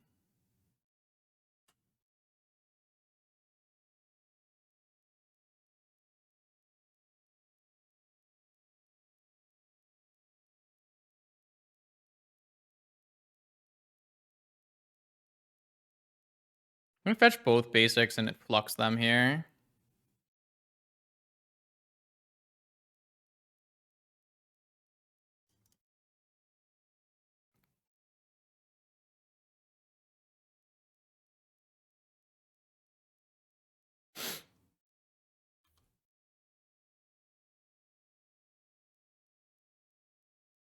It's basically like playing a wasteland, except I don't have to like use my wasteland to kill their wasteland.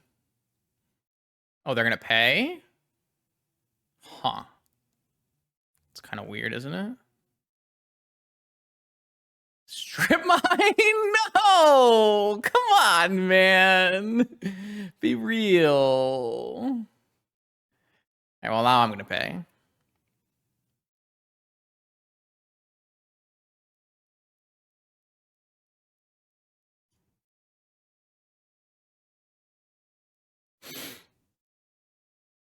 Ah, yes. No one's allowed to have fun.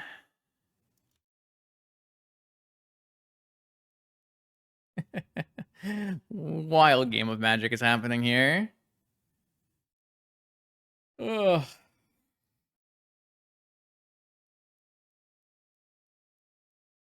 Ah, so it is mono white.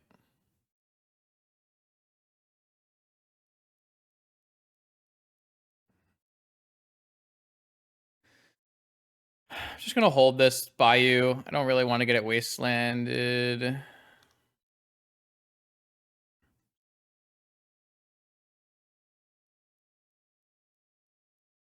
I guess if they play Thalia, we can't play it, huh? That's a good reason to play it. I'm just like trying not to get wastelanded. Like they have Lorians in their deck, right? So they can kill my Oath.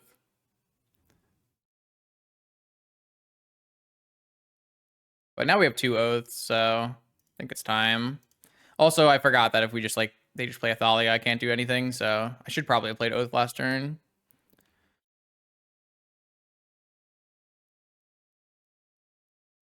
All right, well now they're not going to play anything, so that's good, I guess. They also don't have any Moxen that I can turn into creatures with my Oko. I guess we'll just get an Oko going.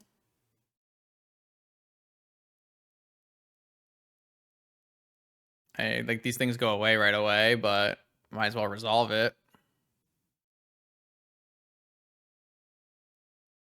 Maybe I'll sack it for life. Don't want to stand it up because then they trigger Oath for them.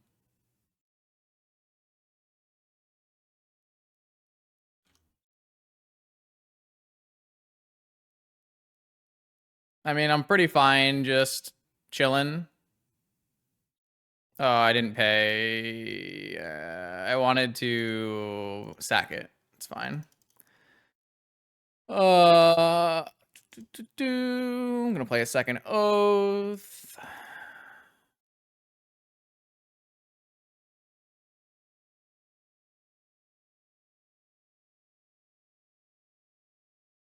I mean, my opponent can play Lorien and then have a Caracas and bounce their Oath or whatever. Like, there's choices they can make here.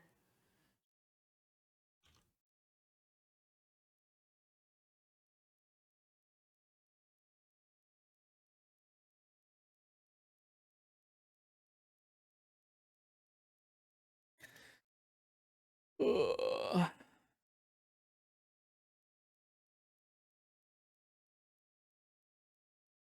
Oath doesn't farm mono white. Yeah, that's because I don't agree with that statement. I think it's actually a pretty close matchup. They have some good answers. The fact that they strip mined my basic forest makes me extremely upset, though.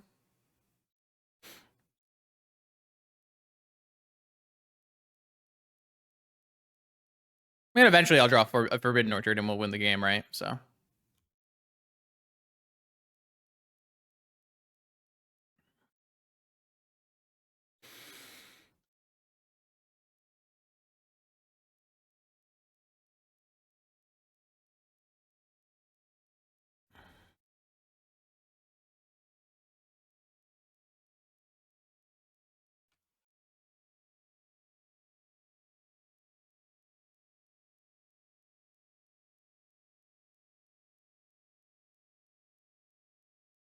You have to exchange control of something, so.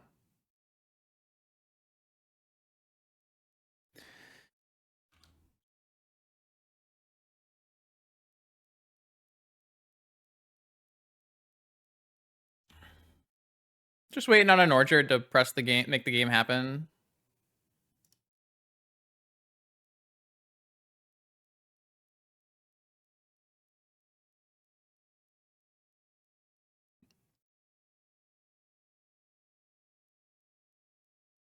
Are they making a play? Oh, that was a mistake from my opponent.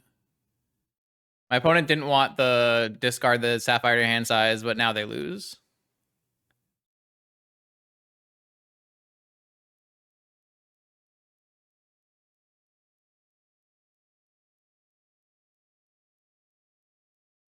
I mean, they can have uncounterable Solitude, but I don't think that matters either, so.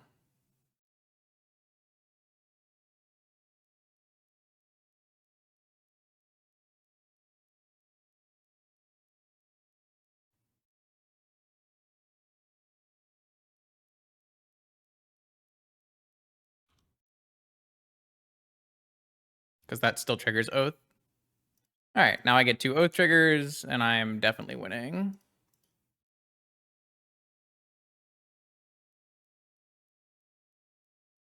Maybe not definitely winning. Maybe they can play through it. I don't know. Like, they can have uncounterable Solitude, kill my Atraxa. I'm not, like, 100% sure this is definitely winning, but... Oko, Atraxa, Besieju, Force, Show, I guess. Done. I didn't hit like another land drop there. I don't think I need another Atraxa trigger here. I drew another Atraxa.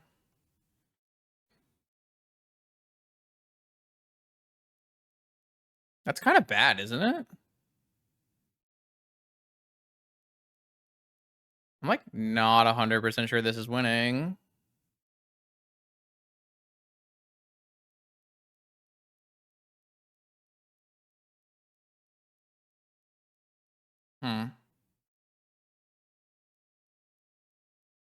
Should I be besieguing this cavern?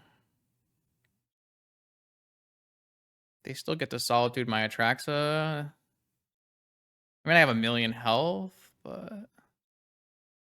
I only have 1 Atraxa left in my deck because I drew the second one here. This looks kind of bad, doesn't it?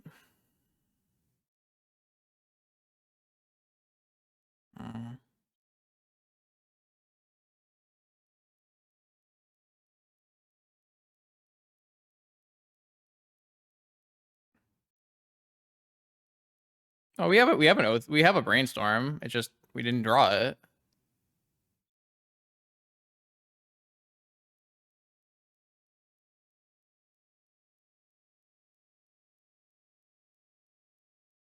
I'm gonna Besieju the thing and make them use the Solitude so that I can show and tell a new Atraxa into play.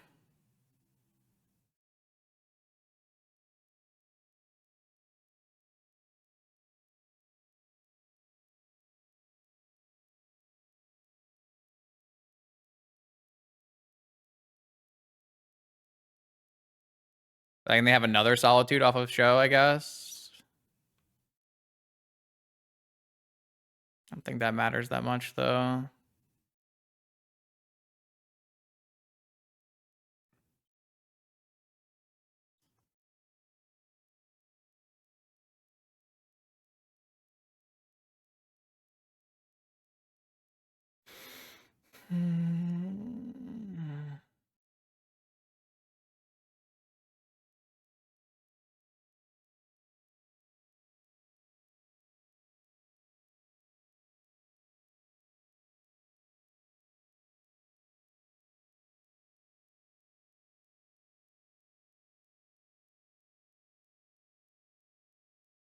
Wonder if I played this game wrong.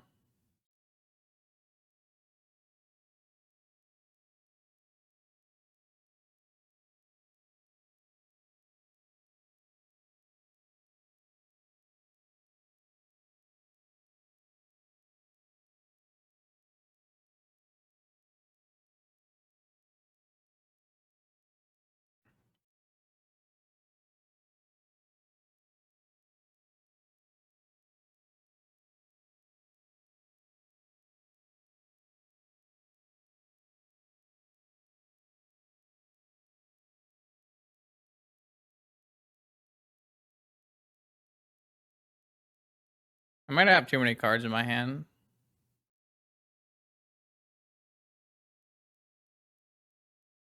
How does Veil help me protect against Solitude?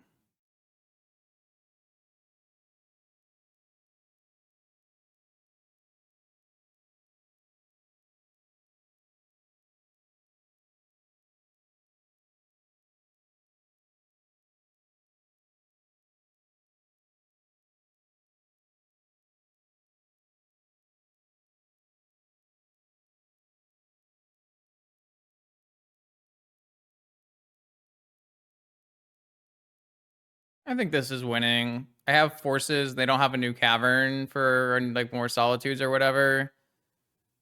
I have 1,000,000 life. I can take the initiative. This is unblockable. I still have a 12 cost Oko after ultimating it. I have triple force of will in my hand.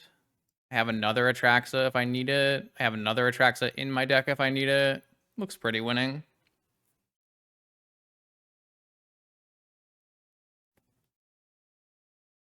They have the Caracas. Do I even have a Strip Mine left? I have one Beseiju left in my deck.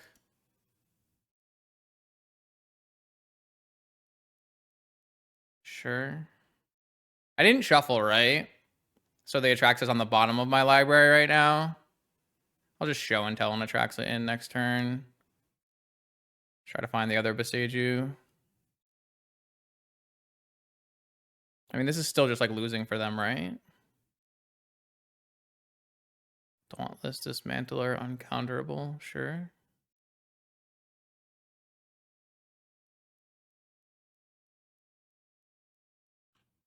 I think we're winning, but I don't think it matters too much. I don't think I'm going to Oath Trigger here. I don't want to like accidentally mill out.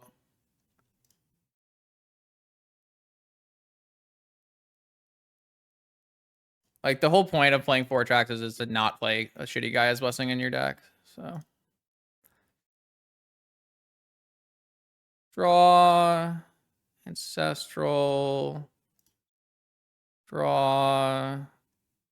There's my Beseiju. I might even wait till my next turn.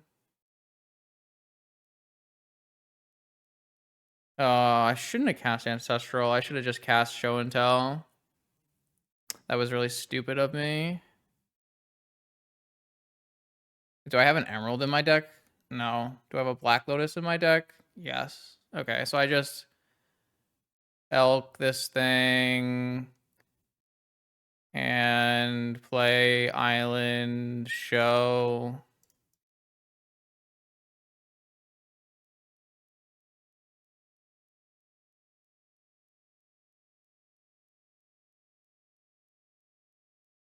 I gotta make sure I don't take too many cards here.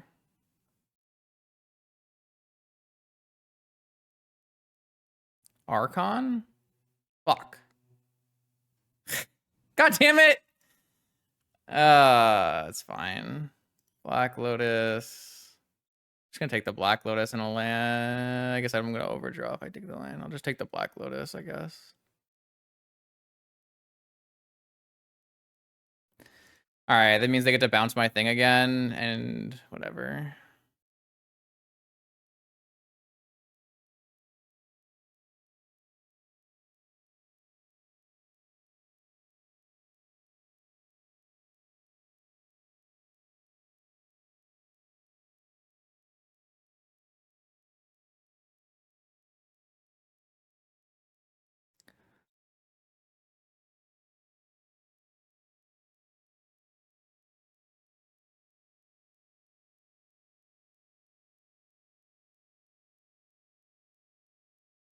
There's still an Atraxa in my deck, right? And was there an Atraxa in that trigger? I don't remember. I mean, I don't even care if they kill Oko.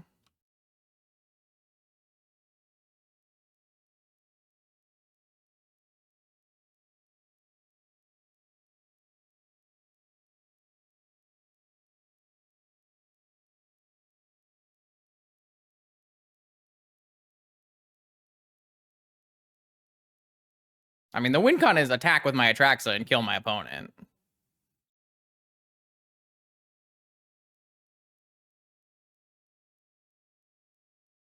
Like, this is still not winning for them.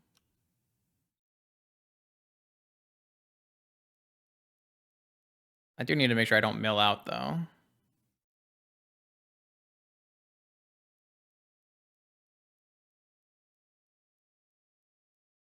Ah, it was on top of my library. I should have just done it, man. So sad.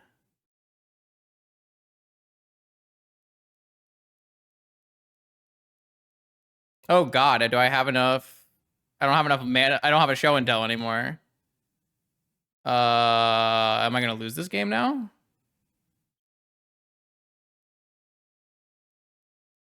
I just fucked that up. Yeah, but then I have to besiege you this chat. Alright, I drew a land. Do I have a fetchable land though?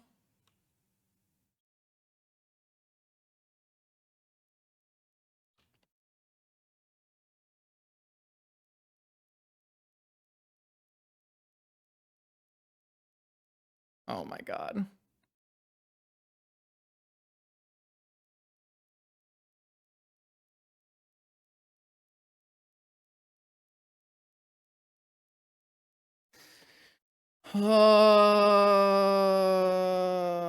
This costs 1.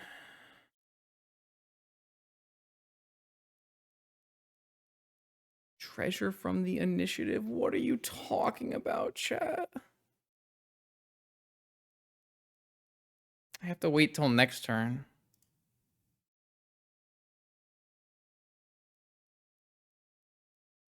If I play this, do I get Lauren? I also have an energy flux, so I don't really want to play it. I'll just besiege you this thing now. We're not getting a treasure! What are you talking about? Did I discard a show and tell? Is that what I did wrong? Ay, ay, ay.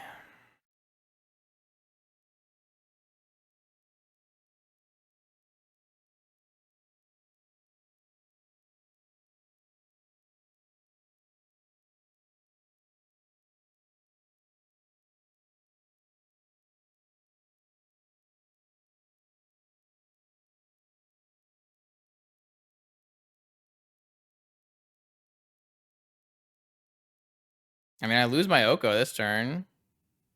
They get a skeleton. I feel like I fucked this game up really badly.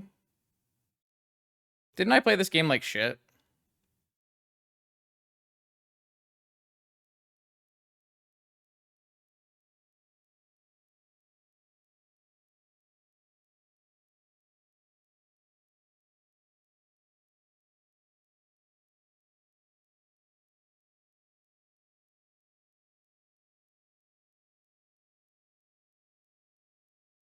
I played this game just atrociously. Yeah, I think I played this game horribly. I feel like I should have won this game. I just made so many mistakes.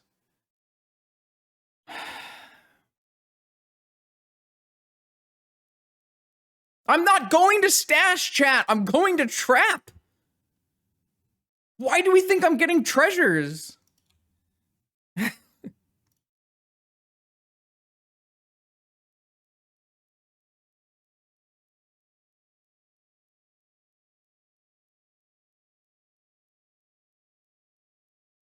What? Because they're dying.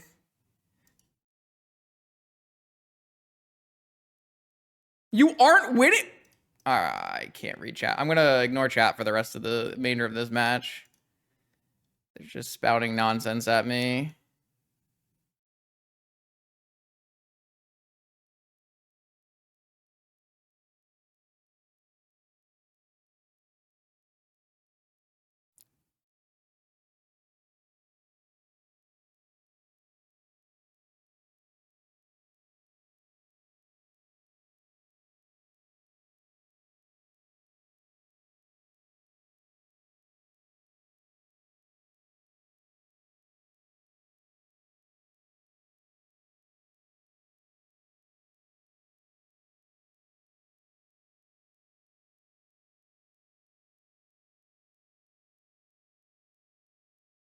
This fucking taps me out.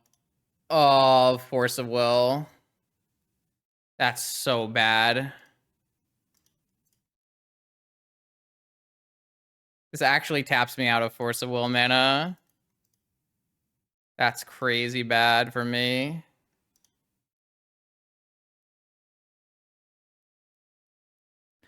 All right, someone time them out.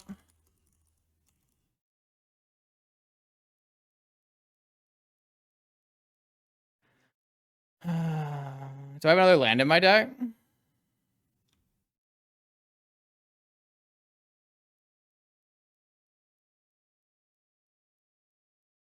I have an orchard. It's fine. All right. Well, we win. See?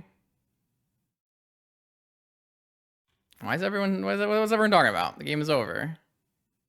We also kill them with just a Dungeoneer next turn. What do you mean we don't win the race? Who said we don't win the race? We literally win the race without Atraxa. We actually win the race without Atraxa at all.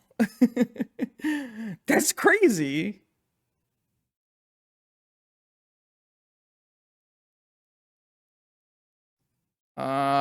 Even if they hit, I guess they can hit a Solitude. But then I still need this. I mean, I can still lose here, right? They hit a Solitude, but I'm gaining 7 life. It's got to be good enough.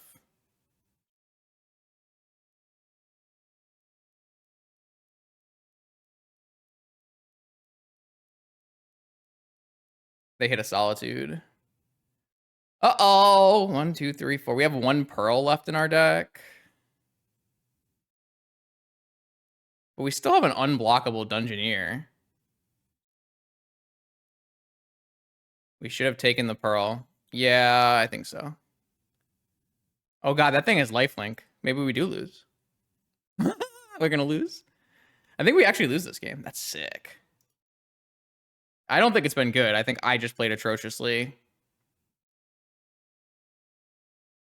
No, we should have taken the Pearl so we had it in our hand. Oh, I guess the Pearl can never cast Atraxa because it always costs 1, so maybe that doesn't matter. Can't Elk the Solitude, chat. It has literally says hexproof on the card. Oh, are they thinking about Elk? They're thinking about hitting the Dungeoneer. I think I do think I lost this game. I do think I threw the game away. So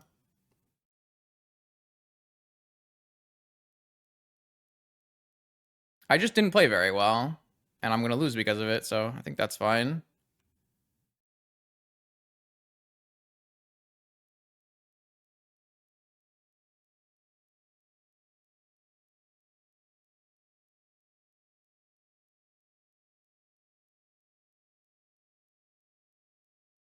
I'm not really worried about my time. I just played badly. The one time I was supposed to Oath and Atraxa in, I didn't, and I lost the game because of it. Like, it's very clear to me, like, where the mistakes were made in this event. I don't know. Like, it makes perfect sense where I fucked up.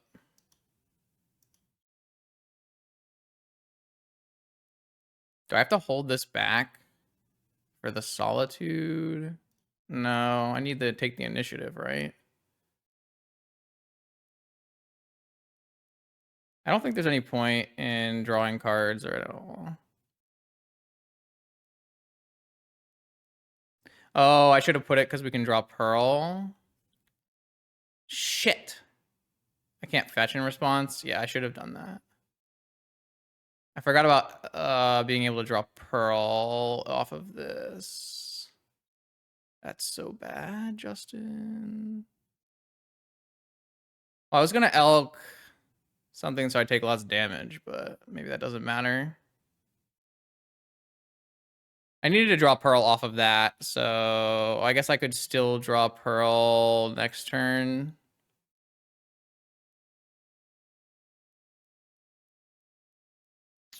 Yeah, I think I should have definitely done that, though. I should have bottomed the negation. I should have been the negation, Elk the Thalia, and maybe drawn Pearl. I mean, I should have just gotten Pearl off of my Atraxa, right? Like, that was the other one.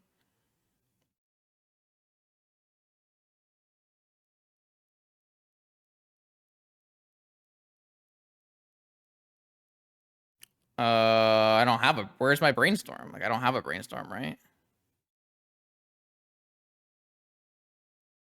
I don't know where this brainstorm... I may have discarded it to a force. I don't know.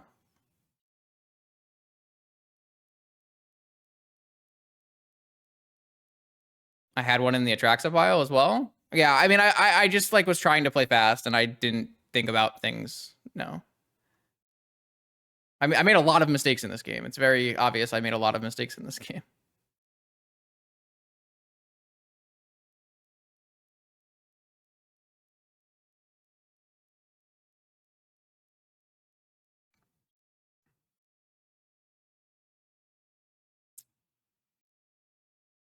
No. We lost this game. I played badly, and we lost because of it. It's fine. That happens.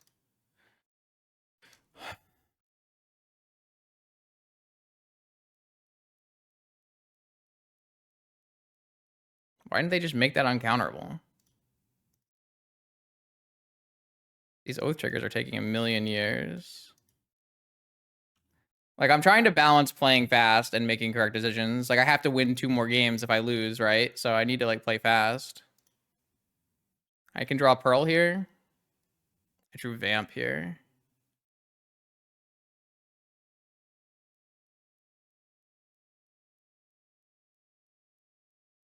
I'm just dead on board, right?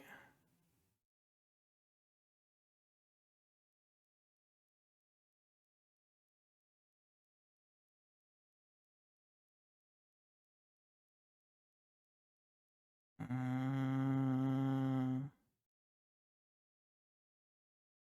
4, 3, 9, 12. All right. If I had, like, hit 1 less land off Dungeoneer, I also would have won this game.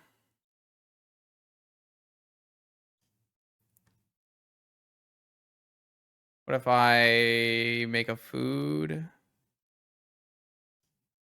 I don't know.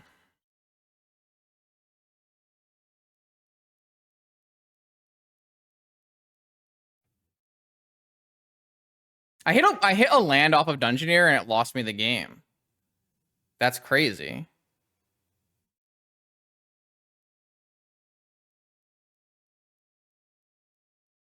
If I had simply...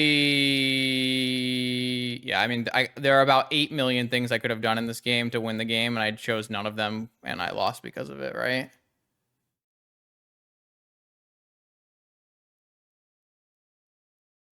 Six, 3, 12, 13. If they, like, accidentally attack Oko, I can win, but... No. I just made, like maybe 10, 20 misplays in the game, and we lost. It's fine.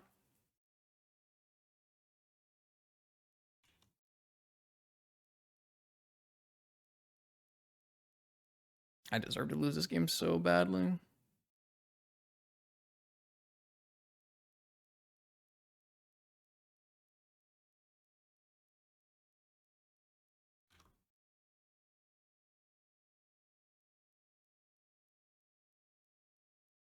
There's like a million different things I was supposed to do in this game.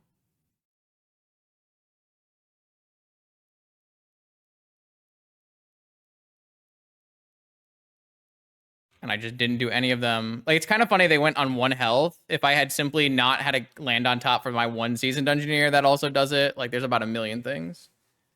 Gaia's Blessing is not fucking necessary. Gaia's Blessing is a terrible card for Oath. The problem is I'm horrible.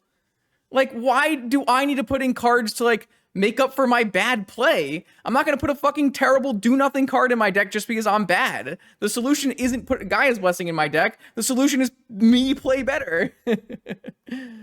Holy shit. That's the worst line of thinking I've ever heard.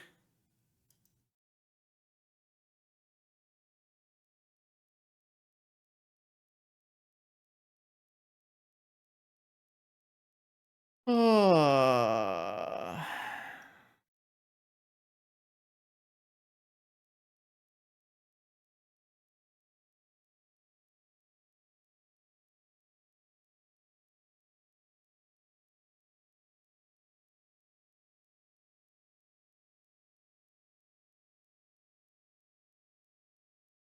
The solution was not make a treasure token. That was not the problem. Every other thing I did was the problem.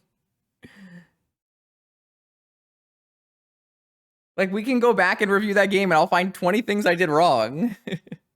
That wasn't one of them.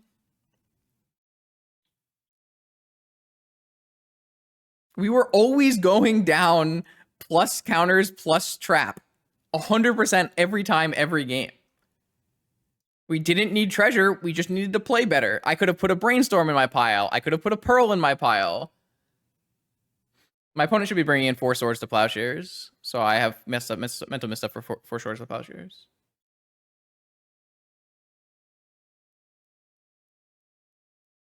My opponent got rewarded for playing out a game they thought that some people in chat thought was unlosable, right? This is why you play out every game of Magic.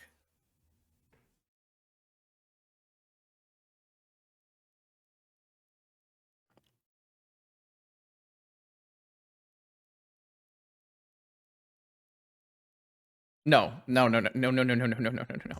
You don't make your deck worse.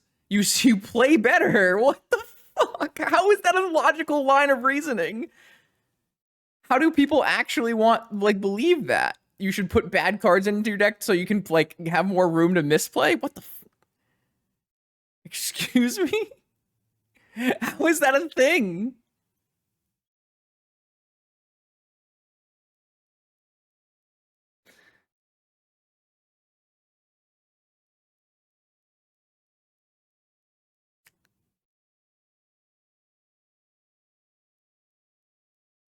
Sure hope I hit more lands.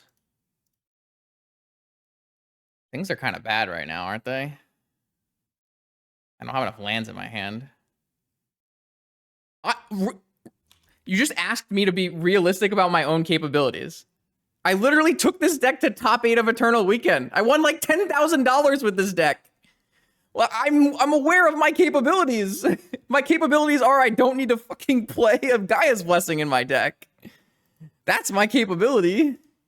I'm gonna force this so I can get rid of the Chancellor trigger. Unrealistic.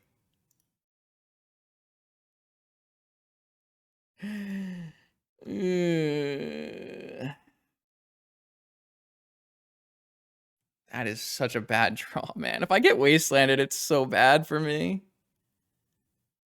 Should I just play out the Oath? We're just gonna get an island and play out the Oath.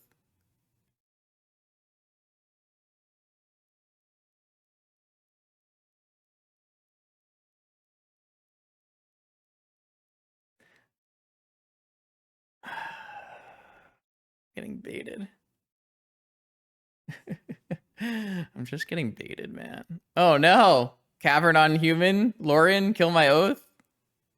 No, just nothing.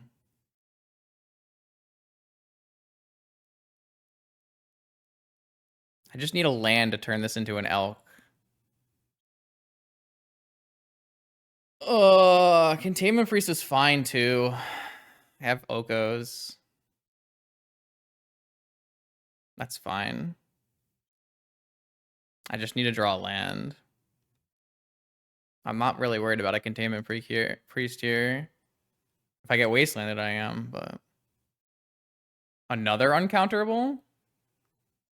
That's kind of bad, though. Running out of time. Just gonna end of turn, cast Brainstorm to get us deeper.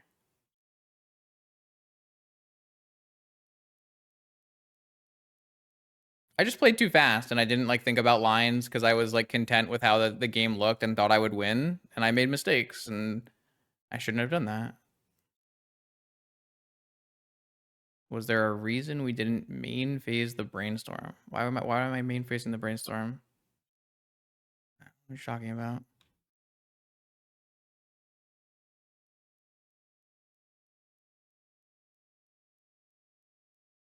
Is my opponent going to try to keep the Amaria's Call on top and cast it?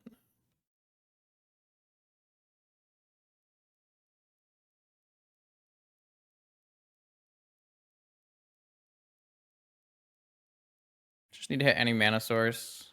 Nice.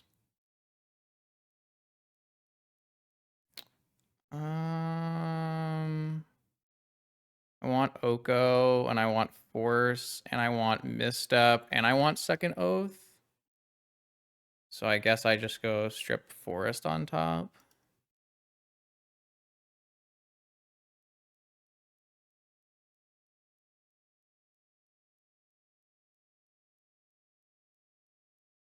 Do I die here from Forge?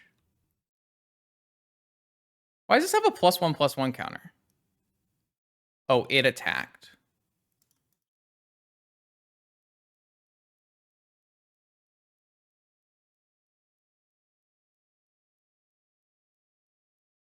There's no reason to brainstorm lock myself if my opponent's not doing anything. What are you talking about?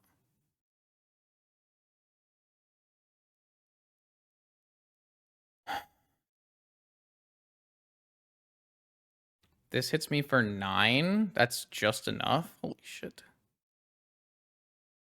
I might still just lose this game, right? Because I'm unblockable and stuff.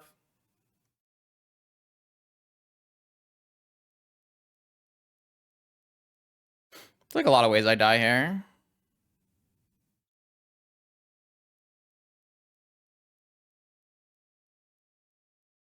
What are you... Not me. It's not correct to brainstorm there, man. It's just not correct to brainstorm there.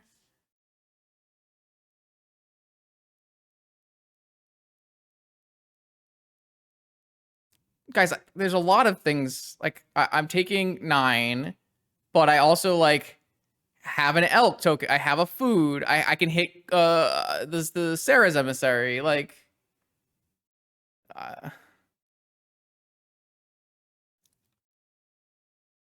my opponent had no cards in play. It's incorrect to brainstorm lock myself there. I wasn't planning on playing it end of turn. I was forced to play it end of turn. Oh, fuck off. Ah. Yeah, all right.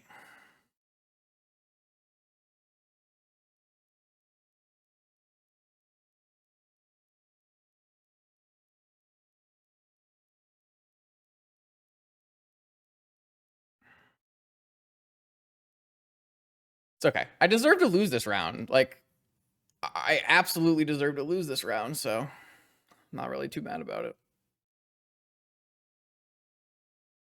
Okay, we're gonna go through game 1 and try to find the places we made the mistakes so that we know for the next time we play. So I liked this early Flux. I liked Strip Mine. This is fine. This first turn I was supposed to play Oath right away. I didn't, but then I played Oath. That's fine. This is all fine. Oko is fine. Making food is fine. My opponent basically breaks the standstill at some point in this game by playing a Mox. I guess baiting me into doing it, but like we're always going to do it here. So from here is where the game gets thrown. So we make this into an elk to trigger our oaths, and then we time walk. It's kind of unfortunate we just like had a very few lands in this game. If we had more lands, it would be a lot easier to play through. All right, let's just... so this hits a Atraxa, and then Atraxa, Beseiju, Force Oko Show.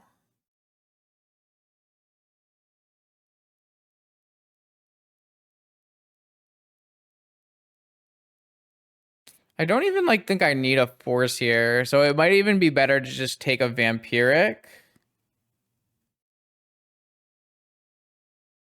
You want to hold Time Walk? I don't really feel like that gets us anywhere.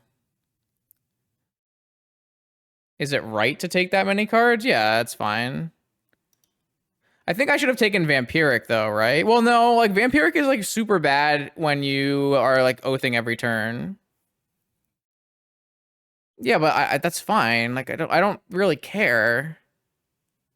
Like I might end up doing multiple Force of Wills this turn. Like I'm gonna use a bunch of cards this turn. Can vamp before this draw step. That's also true. But what are we even vamping for? Like we've already used Time Walk, so what are you vamping for? You can vamp for a Strip Mine? Vamp for the strip mine so you don't have to use the Beseiju. Strip mine the cavern and then show and tell the Atraxa, maybe? That might be worth it. So I think vamp over force. I think we don't need this many forces, right? I mean, I kind of thought I might need 2 forces, to be honest with you. But what this does is I also don't hit my land drop, right? So like this is the really bad part about getting the Beseiju here, is I don't hit my land drop for turn. But I kind of need to hit Beseiju because I need to get rid of Cavern so I can counter Solitudes and stuff. I'm not sure. Seems bad though. I think I should have taken Vamp over Force and vamped for Strip Mine. I don't even know. It's like not that. It's not that big a deal. I think this is okay. So they solituded my thing uncounterably. I Beseju'd their thing. I had a show and tell an Atraxa in. They show and tell a Seasoned Dungeoneer in. I swapped the Seasoned Dungeoneer. I think that's really good. And then the second one finds. Clearly, should I have taken Brainstorm on this first one? No, I took a third force. The problem is I never use like these forces in this entire game, right? How does that happen? Just because they have a million caverns? Oh, it's because they had the one Caracas, right?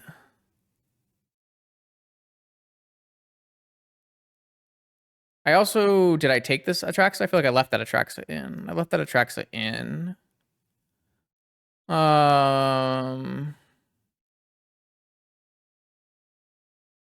My strip mine was in the bin. Oh, I couldn't even vamp for strip mine. Yeah, it's because I needed maybe like, I have to Beseiju the Cavern on Elemental, right? Maybe I don't. Maybe I just don't have to Beseiju the Cavern on Elemental. Like I have Strip Mine gone and Beseiju gone, which means I only have one more Beseiju to answer Caracas, but I do. They only have 2 Solitudes. I mean, I don't know that. They can have 2 to 4 Solitudes, right? So, yeah.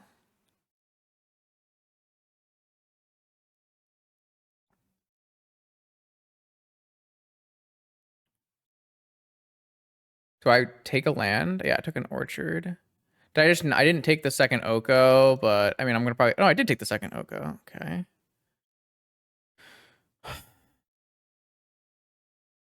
And I think swapping the Dungeoneer was like the best play I made in this entire game, huh? And then I just discard everything to hand size, but that's not a huge deal. I lose Vigor, Oath. I did discard an extra show and tell I probably shouldn't have discarded, right? I could have kept, I don't think I need 2 Okos here. I could have kept a second show or a second, I don't need 3. I thought I needed 3 forces, to be honest with you. I really thought I wanted 3 forces, but maybe that was just silly.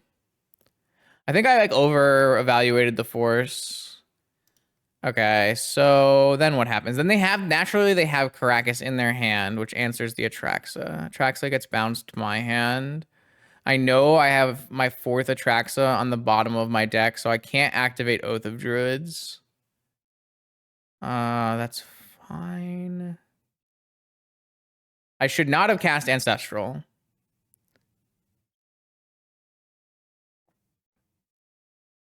Wait, no, because if I can't get Moxen, I can turn that off.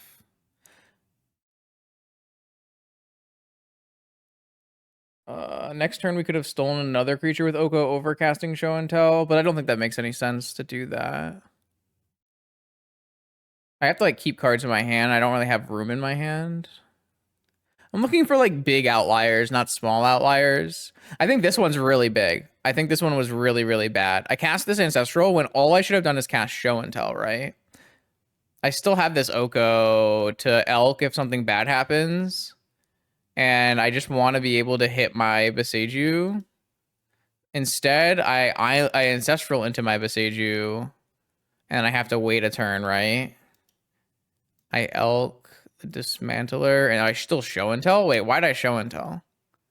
That's the mistake, right? Isn't this terrible spot to show and tell? I should just Beseiju the Caracas right now? This was horrible. This was the worst spot. Why did I show and tell anyways? Oh, I show and tell because I could hit the Black Lotus, right? I show and tell because I could hit Black Lotus and kill their Caracas. But what I didn't think about was Archon. But don't I still have an Oko? Oh, but I have to Oko the Dismantler to play the Black Lotus. Okay. So this is the major mistake, I think, in the entire game. I think this is the worst mistake of the entire game. And if I just simply make this change, the game is an easy win, right? So instead, I just go Island, Besage the Caracas, pass the turn, or turn off the Dismantler if I want, pass the turn. Yeah, this is the one. Because instead, I show and tell the Atraxa, assuming that I could go Black Lotus Caracas, but I can't because my opponent puts in an Archon. I think that is the single biggest mistake of this game, and by far the biggest reason we lost game one.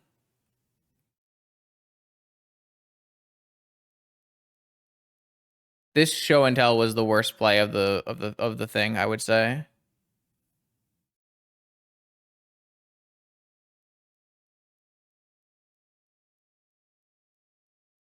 So then I have to get my Atraxa bounced again, and then things get worse. So I didn't shuffle there, so I can't put a... Oh, wait, I did shuffle, didn't I? This is the second worst play. I Atraxa'd, right? I Atraxa'd here, and I saw no Atraxa. So I know that my Atraxa's in my top 15. I absolutely should have oathed Atraxa here. This was the second big mistake, because if I oath this Atraxa here, it's so good for me. I oath this Atraxa. It's my top card. It goes into play. No, it's even better than that because I knew that was my top 10 cards and I only had 15 cards in my library. So this is the second huge mistake is I know that Atraxa's in my top 5 cards or 4 cards or something like that. So I can put Atraxa into play off of Oath here and then I can Besage you this Caracas and it sticks. And they have no way to deal with it. And I have a force and I win the game. Those two plays in a row are just the worst part of this whole situation. So instead, they play Athalia, which means my spells cost more. Yeah. Okay, so I think those two were the worst. Like, there's a couple more things that happen here, but like those two were by far the worst plays. I also have like extra forces and Okos in my hand when I discarded show and tells, which were really bad. Yeah. They also, I guess, if they only had 2 Solitudes and they went 10 cards deep and hit their second Solitude, that's a little unfortunate. But like, I should like do things that I can control, and those were super bad. And then in game 3, let's just look at the brainstorm. So you want me to brainstorm here, where my opponent has done nothing, and I can just be brainstorm locking myself for no reason? Why would I do that? I'm not seeing it. Why do you want to brainstorm here when I have no fetch in hand? I'm not progressing the board. Yeah, that's fine. Like, why I want to brainstorm lock myself just because I don't have a land drop in play right now? Like, they didn't wasteland me. It means they don't have a wasteland, so what's the problem? It's not like hitting a land drop lets me play Oko this turn. Like, if my opponent doesn't play a Containment Priest, passes, does nothing, I'm still not casting Brainstorm. I mean, I guess I can just brainstorm and concede if I lock myself. Yeah, I don't know. That's like super risky play for like not a lot of gain, but I can see more why you did it now, why you want that to be done now.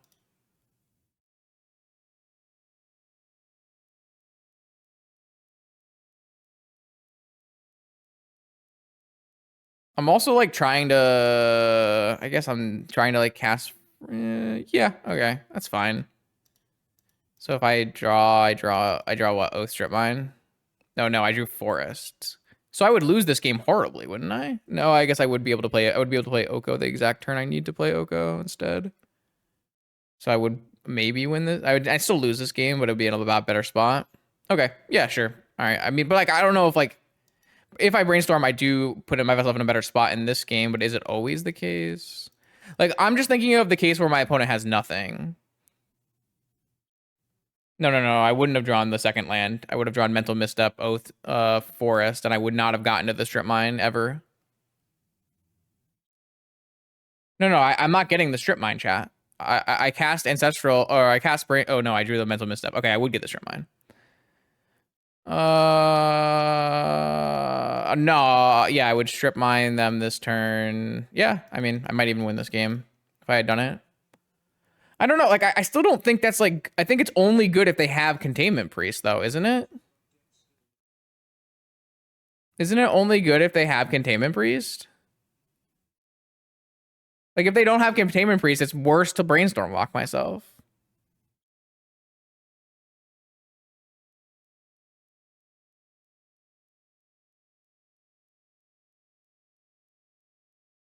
Like, do you guys not know how Brainstorm Lock works? Like, if I wait and the card underneath is a fetch, then I'm not Brainstorm Locking myself. Whereas if I Brainstorm Lock myself, I immediately I lose 2 turns. I think because we have Oko in hand, though, it's fine. Like, if we don't have a land in our top 3, we just lose the game anyways. So I think it's probably fine. Yeah. I'm just, like, trying to explain why... Like, why this is normally bad. But I think with Oko in hand, if we don't have a land in our top 3, we're just always losing. But that's, like, not true, right? Like, if we don't have a land in our top 3 and we don't Brainstorm, and then we draw for the next turn and we cast Brainstorm and we have a fetch land as the 4th card down, then we're suddenly not losing, right? Like, it's just the principles of casting Brainstorm.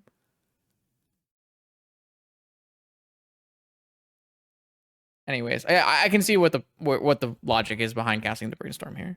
At this point, like, I'm, like, super frustrated and make some mistakes. Like, I need to mill over into the Containment Priest. No, if I mill into the Containment Priest, get the card exiled so that I have the opportunity to draw Ancestral.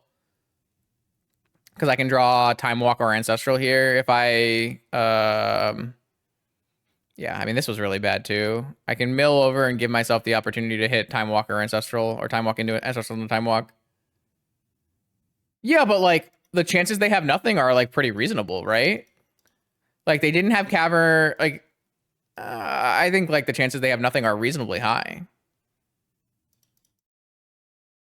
They have to have exactly Containment Priest.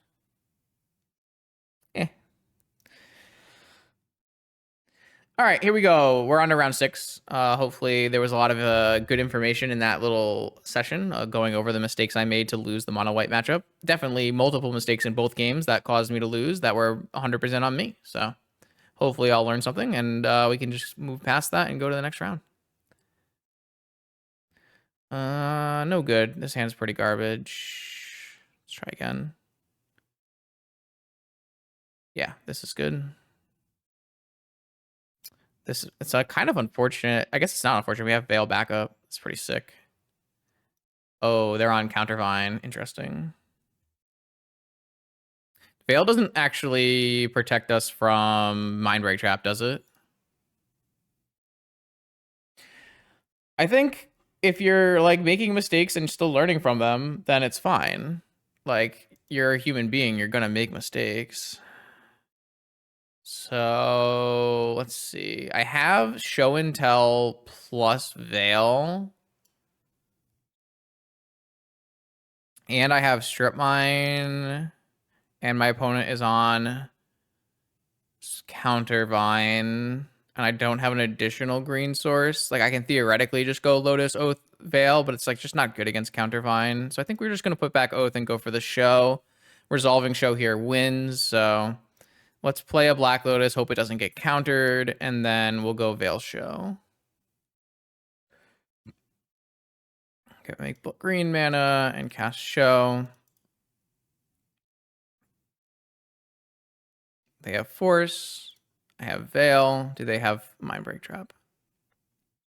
Or Second Force, I guess.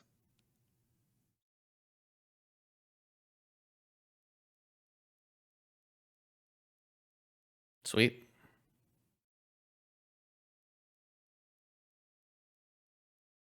Like, obviously, you want to make the best plays possible, and obviously you don't want to go on tilt, but unless you're Reed Duke, like you're gonna go on tilt at some points, and even Reed Duke is gonna make misplays at some points as well. So, all right, resolving Atraxa here should be winning most games against Countervine. They can have Snapback in the main or Caracas in the main, but if they don't have those, then they're just lost.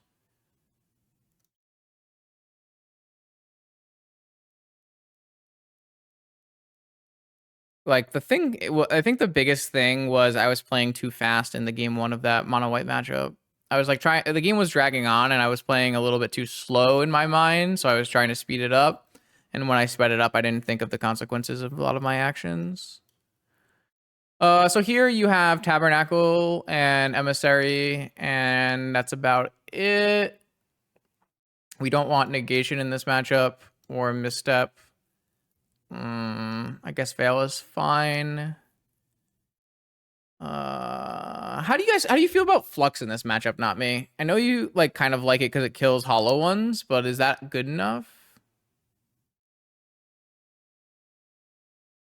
Opponent was thinking if they should have killed Force.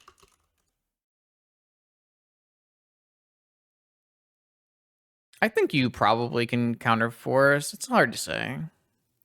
Misstep has no targets besides Misstep and Noxious Revival, and I'm not usually... I guess I am attacking their mana sometimes with Besageuse and Strip Mine, so maybe I do want to keep Misstep in. Maybe I'll just keep one Flux in that I can like tutor for Flux and get rid of their hollow ones, maybe. Seems kind of reasonable. Is 4 Oko really good? No, it's not. But like, are my other cards good? Like... I don't think so. I don't like have a lot for this matchup. It's not great. Just relying on the fact that Oath and Show are both naturally good against the deck. I think this is fine.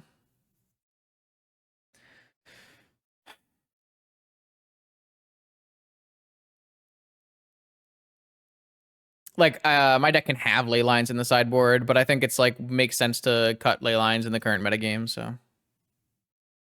I mean, Oko is still fine against their deck. It's just not the end all be all.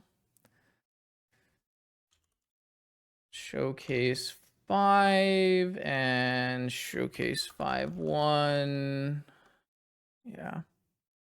Let me unban that person. How do you unban? Oh, they were never messaged before the stream?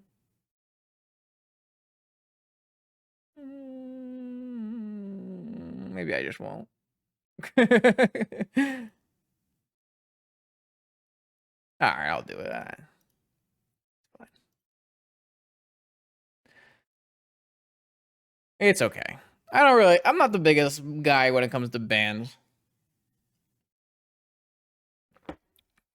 So this hand has an Oath, but it's on turn 2. It has a Show and Tell, but it's later in the game. This is like, ooh. I have Vamp, and I think Vamp can go for Strip Mine or Tabernacle, but it's a turn too late.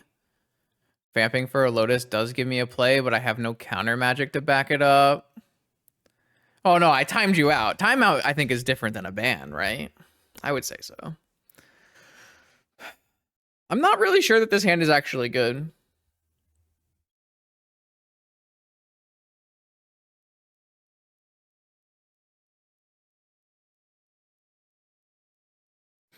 Because this Vamp kind of doesn't go with my Oath play. I guess if I Vamp for a Lotus, I have both Oath and Show and Tell. It exposes us real hard to trap.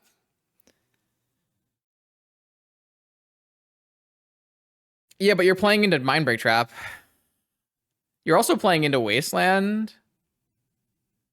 I think it's okay. I'm going to give it a shot. And you do have some other opportunities like Vamp Tabernacle, and you have Vamp Strip. So the problem, pause, is my opponent's deck is super fucking broken. And if they keep 7 cards, it's really hard for this to be good enough. Like, we'll see. We'll see what happens in this event. But, like, they have a Squee, so they're going to offset their Bazaar every turn. I'm going to get a fetch land so I don't get wastelanded here. And then, like, every turn they're drawing extra cards and filtering, and their deck plays 4 Force of Will, 4 Force of Negation, 4 Force of Vigor. But like, I don't have ley lines in my deck. This hand isn't bad, so I think it's a keep. I just like don't think this hand is like amazing. I think it's like I think it's like okay, and maybe like probably unfavored versus a lot of squeeze sevens. I would think. Probably. So. And London Mulligan is really broken. That's another point. Like I can mulligan and my hand can be Black Lotus, Veil of Summer, or Oath of Druids, right? My hand can be Tabernacle. My hand can be Strip Mine. My hand can be, it can be better. So like you have to weigh am I going to keep a mediocre hand even though I have a chance of having a pretty reasonable chance of having a better hand? The problem is like this hand isn't like so bad that it's like offsetting. It's just not as good as I'd like it to be. That's true. Like a Tabernacle is only good against squeeze hands that are going hard with creatures and not good against squeeze hands that have squeeze and Master of Deaths. And it really depends. Like my opponent's deck can play out in two very different ways. Wow, they pitched Chalice. I mean, I think it makes sense for them to pitch Chalice because I didn't play any Moxen, and if I had Moxen, I would have played them out. Wow, they have Strip Mine too. Okay.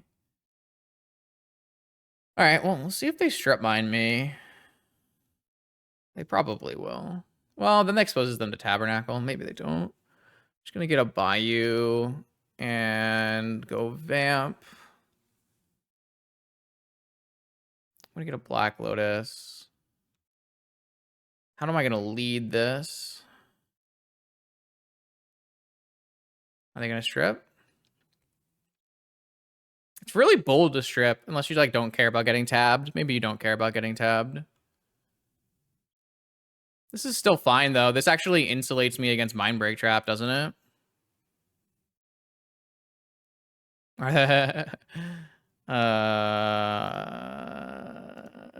Maybe I should have played this to represent fail. Definitely gonna cast Show because it makes the best use of my mana. All right, so they have a force pitching a master, one squee, 3 cards. We have an oath still. We have a non-wastelandable land. It's not bad. It's not a bad spot. We can surmise they probably don't have any blue cards left if they have pitched a master. Agreed. Unless they had Mindbreak Trap, right? All right, one Squee, one Bazaar, one Vengevine, one Hollow One. Not holding Hollow One. First, interesting. I'm not sure I like that play. I feel like I'd hold the Hollow One to trigger the Vengevine. Maybe not.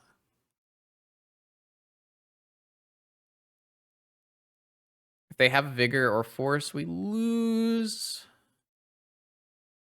Time Walk. Definitely not Time Walking. I think I'm supposed to just get both lands. All right. Force check. Yep, they had Force blue card. Wow. Okay, so we're just dead. We take 7 and we get wastelanded and die. I mean, it's a 7-card squee hand. You just are never beating it on the stack, right? Like, unless their hand is like particularly bad, they're just gonna do double force and kill you pretty much every time. This deck is really good on 7 cards. Like, I'm not playing Wasteland to interact with their Bazaar, which is like the main way you should attack them. So they have to choose whether to Wasteland me or play around Tabernacle.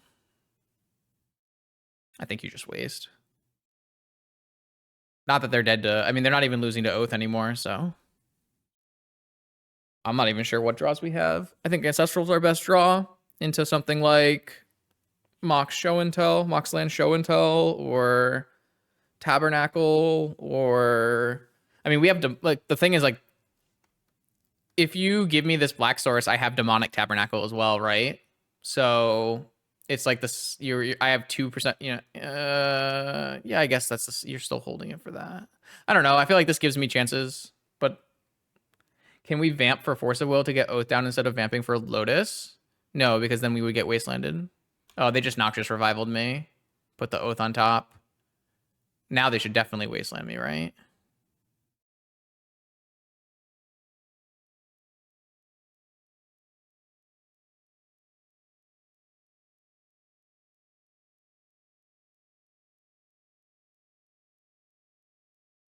I mean, that does lose that. Like they don't lose to Tabernacle, but yeah, all right. Like they still have Squee Master in yard. All right, so now we're just dead. Like they don't even lose to Tabernacle though. Like they have double Vengevine, Master Squee. Like you don't need to play around Tabernacle. You should play around me drawing out. Yeah, I was not getting there this game. All right, I mean it was a 7-card Squee hand. We put up a pretty good fight. We could have mulliganed, but I'm not sure mulliganing really helps us against double counter. So yeah, let's just run it back.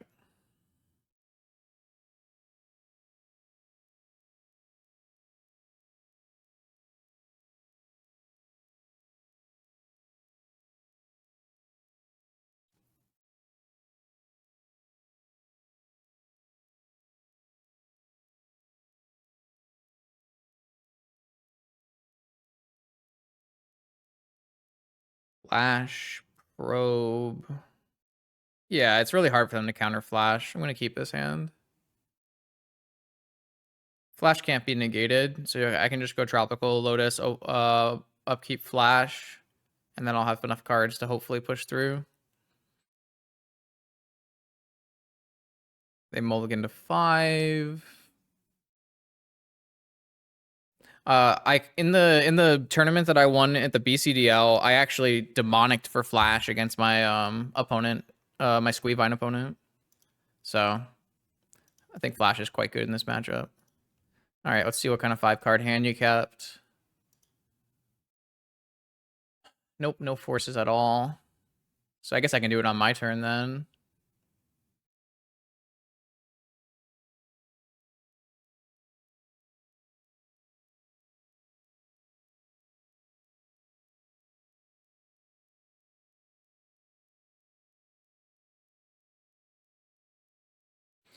Tabernacle, Emissary, Force, Flux, Force, Flux, Sapphire, Oko, Emissary, Tabernacle. It's not the best, but don't really like any of these other choices. So just gonna use the Flux as a pitch to Force of Will here. Done. Then I'm gonna play out my stuff.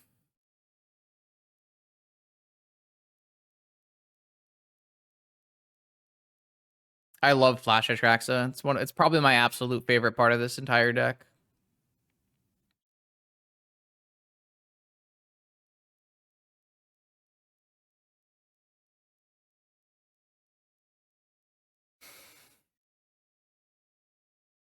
What way do I need to do this for Oko? I need to play the Tabernacle first and then stand something up. I think that's correct.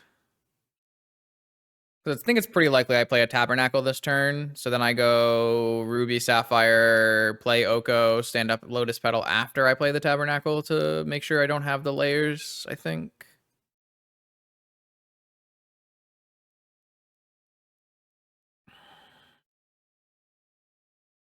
Maybe I'm supposed to leave the Emissary.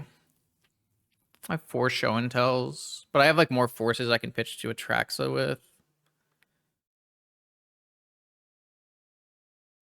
It still has it because it wasn't a creature before? I can't remember. It's definitely not Tabernacle after, so we can roll that out.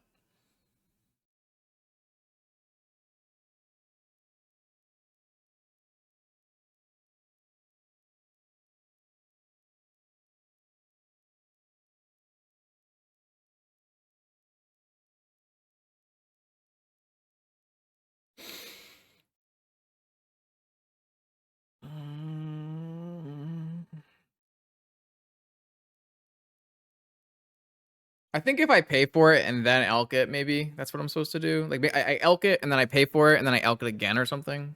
Triple Rootwalla. Interesting. So that means they still have a Bazaar, a Force, and 2 unknowns in their hand. I'm gonna wipe all these Rootwallas off the face of the earth, probably.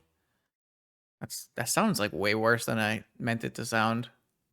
Like really lizards.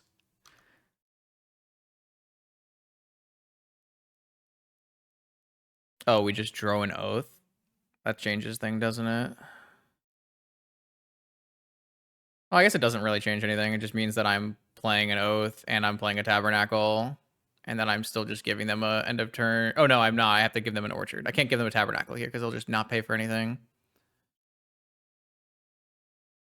All right, GG's. That's a winning hand versus Squee for sure. All right, man, this is so sad. I wish I hadn't thrown last round, but that's magic. All right, chat. Who's still here? People are here. What? It's not frozen. What are we doing? Round 7 of 8? Beerus, probably Dredge. Man.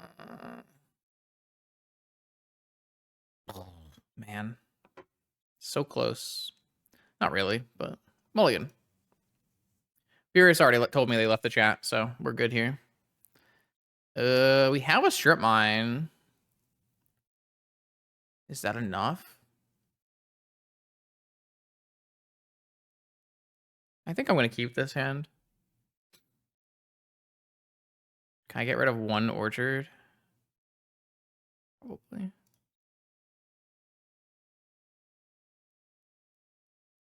I mean, Beerus could be not on Dredge, but that seems highly unlikely, doesn't it?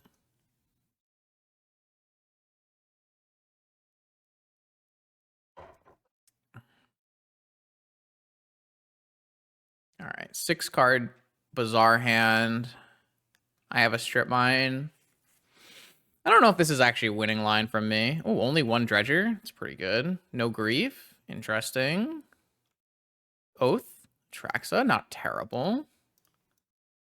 I love the one strip mine in this deck. The one strip mine in this deck is so good. It's crazy good. All right, so my opponent only has a single Dredge 3 in their yard right now. And they did not hit... Oh, they hit another Dredge 3. Oh, they had second Bazaar. He's so good at this game. It's crazy how good he is.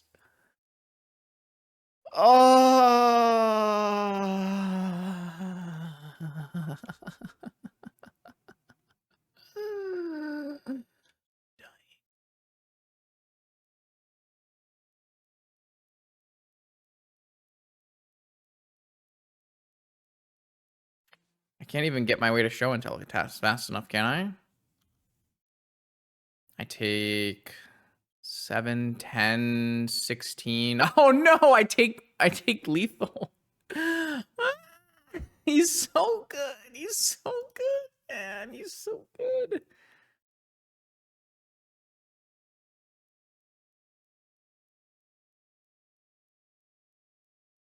All right, well, I bring in Emissary. I wish I had ley lines in my board, man. God.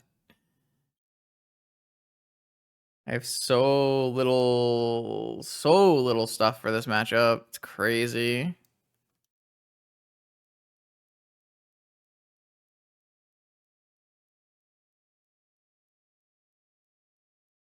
I just have like nothing, huh?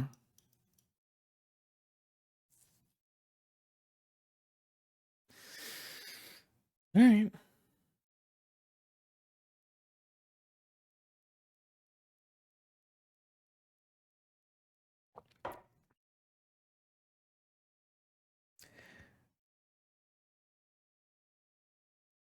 I mean, the thing is, like, this is not really a wasteland deck. It's a combo deck, right? Like, if you were playing a controlling Oath deck, I think you'd be playing some wastelands. If you were playing Ren and 6, I think you'd be playing some wastelands. But my deck isn't really built to, like, wasteland people. It's more built to do the thing, so. Man, I thought we had a shot in that game, but the double Bazaar into turn 3 kill was too much.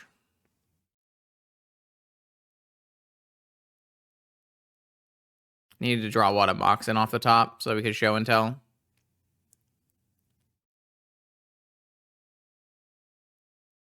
All right, on the play. Yep. It's so messed up that I actually can't play both these oaths. If they don't force my first oath, I can't play my second oath. Like, how messed up is that? Isn't that silly?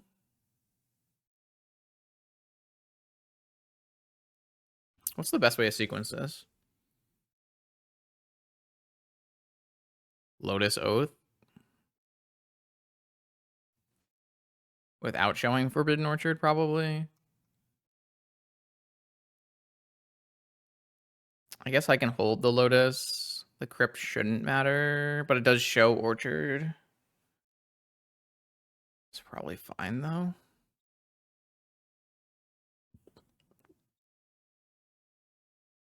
They kept a 6-card hand on the draw.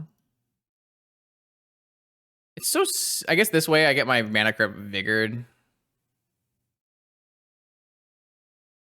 Alright, so I can't play my second Oath here, because if my opponent happens to have Force of Vigor, I lose both my Oaths, which is just great design. Thank you for that, Magic the Gathering.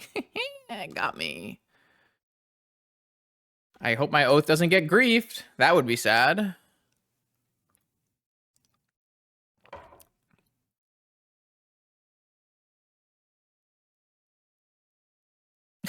This is just stupidest game of Magic of all time.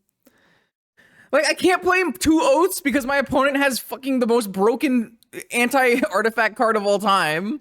And then I have to... Like, what am I supposed to do? It's just complete nonsense this thing kills 2.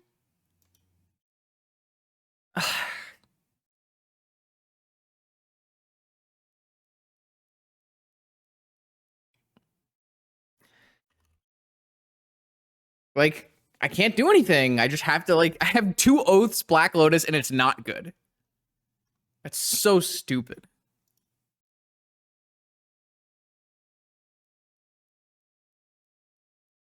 They just Noxious Revivaled Mana Crypt to the top of my library. They also Time Walked me.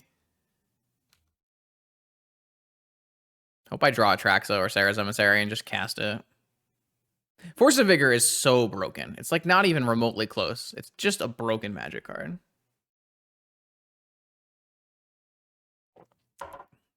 I can draw any of my 6 threats and probably win this game on the spot, so maybe I'll do that.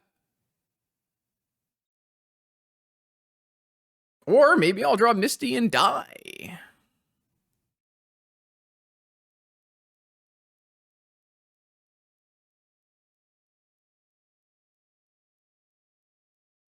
They should just never have printed Vigor. Killing 2 things for 2 cards is just 0 mana, kill 2 things for 2 cards is not remotely balanced. Oh, I died? I don't know. Like, what am I gonna... What am I supposed to do, man? I just, like... my hands were good, and I can't beat Dredge, because I don't have ley lines in my sideboard. Alright. What am I gonna do? I made the right plays and I just lost. Like, it's fine. Okay, here we go. 8th and final round. This one's a little bit off stream. Had to make some dinner after that nice little 7-minute round 7. What do I feel like? I feel like this hand is fine. I have access to Force of Will against the most broken draws of most decks. I can brainstorm away things I don't think are good, like this Energy Flux, or I can just pitch this Energy Flux to Force and then brainstorm away lands. Then I'm just going to keep this against an unknown field.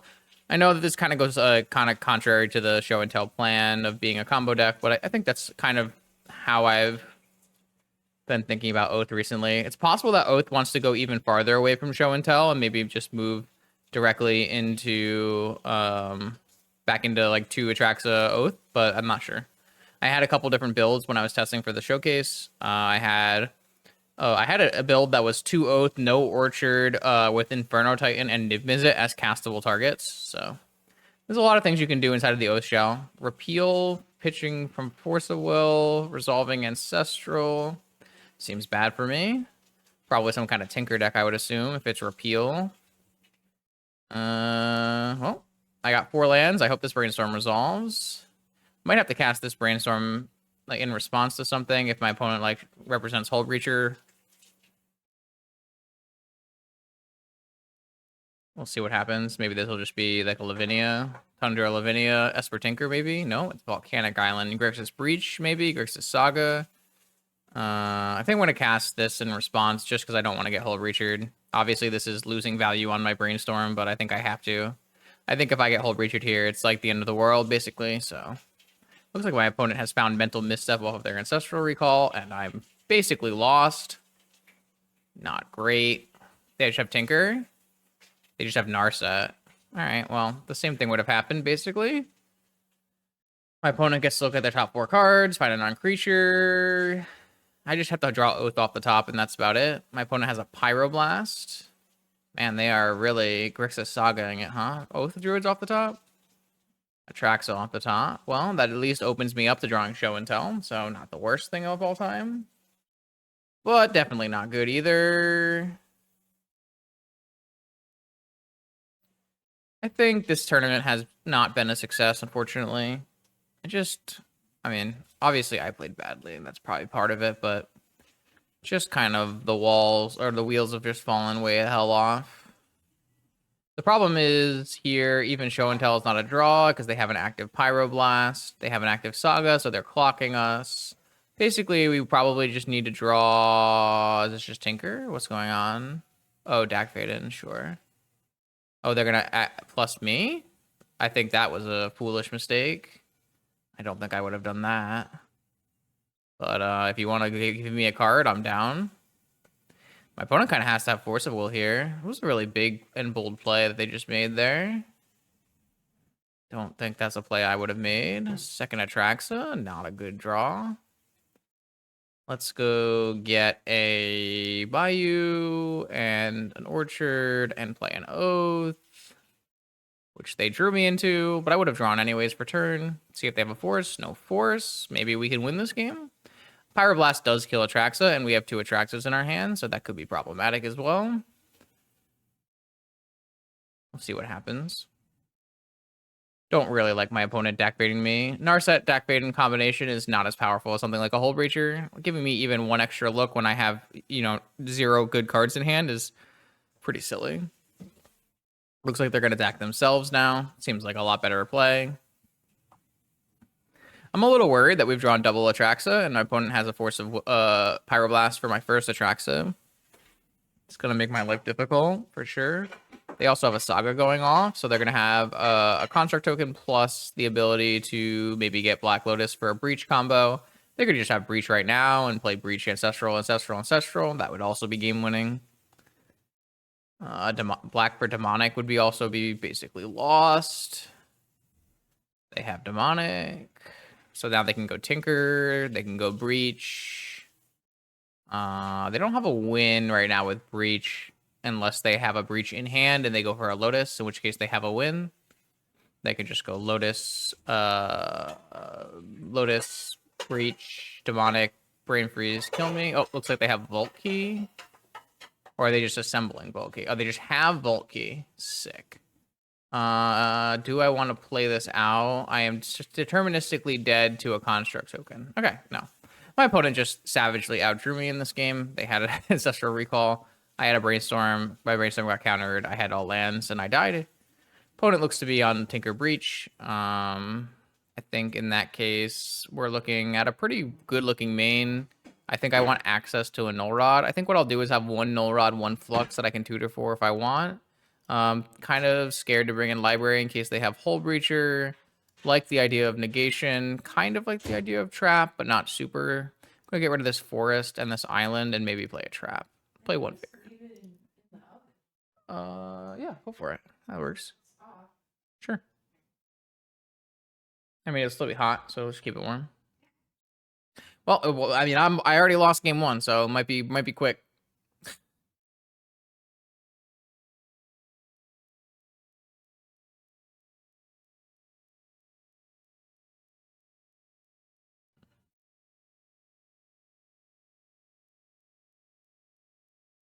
Okay, I've got a Force. I've got an Oath. I mean, I'm not actually even sure this hand is that good because I don't have the ability to play this Demonic Tutor. This Strip Mine doesn't cast my spells. I can't really save this Oko as a way to make my Oath turned on because I don't have enough mana. I don't have enough blue cards. But I mean, this is a keep, I think. We do need to draw basically lands. But I think that's a pretty reasonable thing in my deck to draw. Obviously, I just cut 2 lands for my deck, but I'm still at 16. So I think it's fine. I think this hand has answers to Saga, presents a threat, has counter magic. Can't really imagine mulliganing this hand. Seems like it's totally reasonable. It's just a little lacking. Kind of want to have a fetch land. Kind of want to have an Orchard. Lots of problems, but also some good stuff going on. Also, my opponent's not wastelanding me, so it's not like I'm at threat of like losing all my mana. So, I would just play this tropical, pass the turn. Obviously, my opponent's not going to play a creature for me to play this oath into, but I can do that later with an Oko. So they do have a Saga, which is basically the worst case scenario probably because I have to use my strip mine on it. Maybe I don't have to use my strip mine on it. Maybe I just use my turn to play. Oh. Okay, well, I'm going to play Oath Orchard. That seems really good here. That was obviously the best draw on my entire deck. Opponent is doing what? Cycling a Lorien revealed. Sure.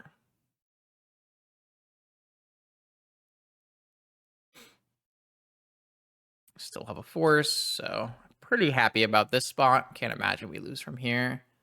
I sure hope we don't lose from here. We have a strip mine for their Saga next turn. We have the ability to demonic for counter magic for anything. Time walk. We have a 7/7 lifelinking vigilance death touch flyer coming. I mean, this is a great spot. They time walk. I have to force. They just go key. That's fine. Hold up Pyroblast for my Traxa, probably. No attack. All right, here comes a Traxa. Trigger my Oath. Yes, I would like an Atraxa. 10 cards deep, losing Black Lotus, Petal, Time Walk, Boseiju. Lost some good cards in that one. If they have Pyroblast, I will force it, I think. Just want to keep this going as best I can. I have Demonic for another force if I need to, so I think I would rather just keep my thing in play and clock as fast as I can. If they force back, I think that's fine too, because, I mean, we lose. They did have Hull Breacher. That's good to know. We're still getting an Attractor trigger and then getting a new Atraxa next turn. Ooh, 2 Atraxas to the bottom. I'll just take Force of Vigor, Atraxa, Boseiju, Show and Tell, and Flux. And then hit done. And then strip mine their Saga and I don't know. I don't even have to strip mine their Saga. I can just Vigor their Saga on their upkeep. Strip mine their Volcanic, Vigor their Saga on their upkeep. Everything I do wins, so.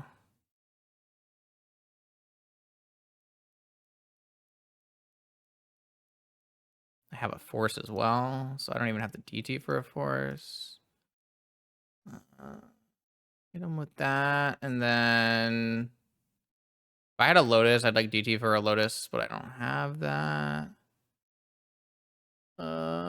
Is there like anything meaningful to DT for? I guess I just turn it into a blue card for force. Does that make any sense? This does shuffle that Atraxa off the bottom, which I actually think is meaningful. I don't know. Does it matter?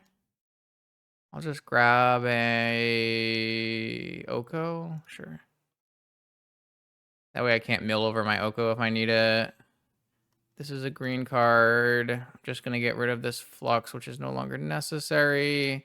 And then on their upkeep, I'm going to cast Vigor, kill their 2 things, pitching an Oath, which is no longer needed. They have 1 card in hand. I have Force, Atraxa, Oko. It's all over.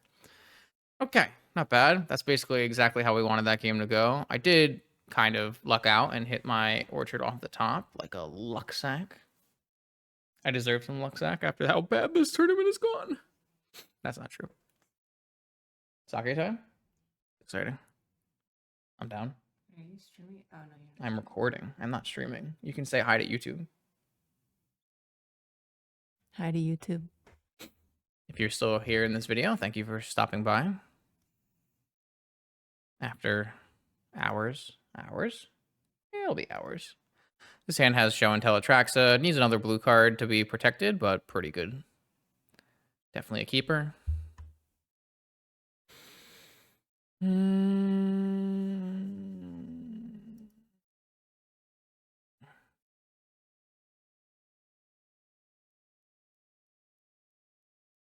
Soul Ring, that's fine. 4 cards in hand. We're in a really good spot. What's this? This is a Graph Digger's Cage. That doesn't stop show and tell. Don't care. Would love to just draw a blue card off the top. Would I wait if I don't draw a blue card? Question. I don't know.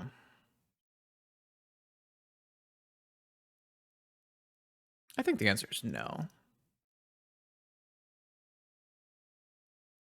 Oh, they also F6. So that's good for me.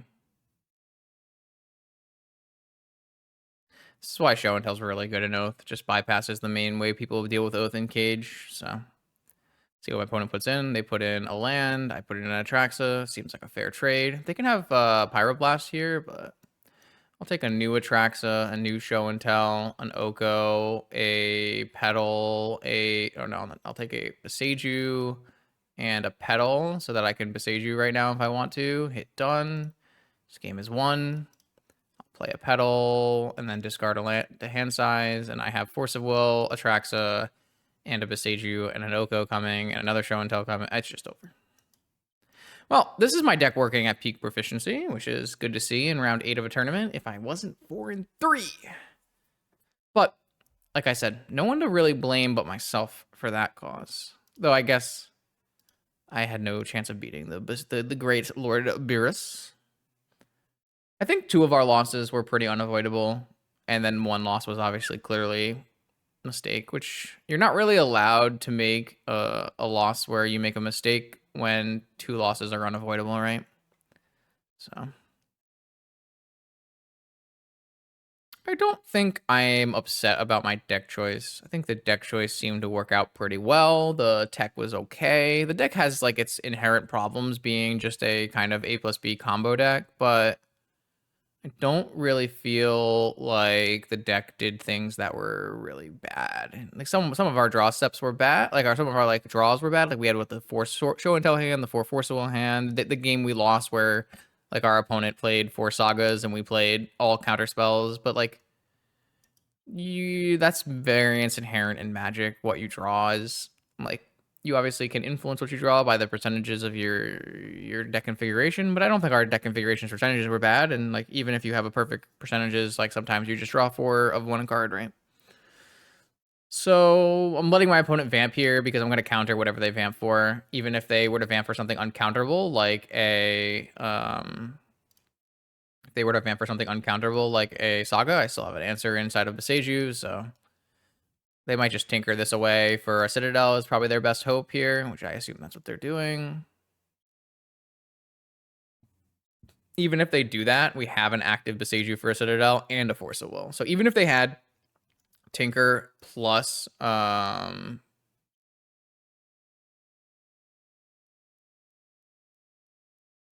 even if they had Tinker plus Flusterstorm here, we still have Beseiju, so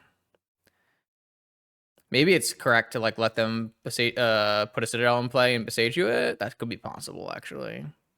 Something that we have here as well is that I pitched the Atraxa instead of the Show and Tell. Not 100% sure that one's correct either, but also don't seem like I care very much. This game is very over. Oh, did not draw a shuffle, but I do have a... I don't know. How about we Show and Tell a new Atraxa just for some cards? And keep that guy.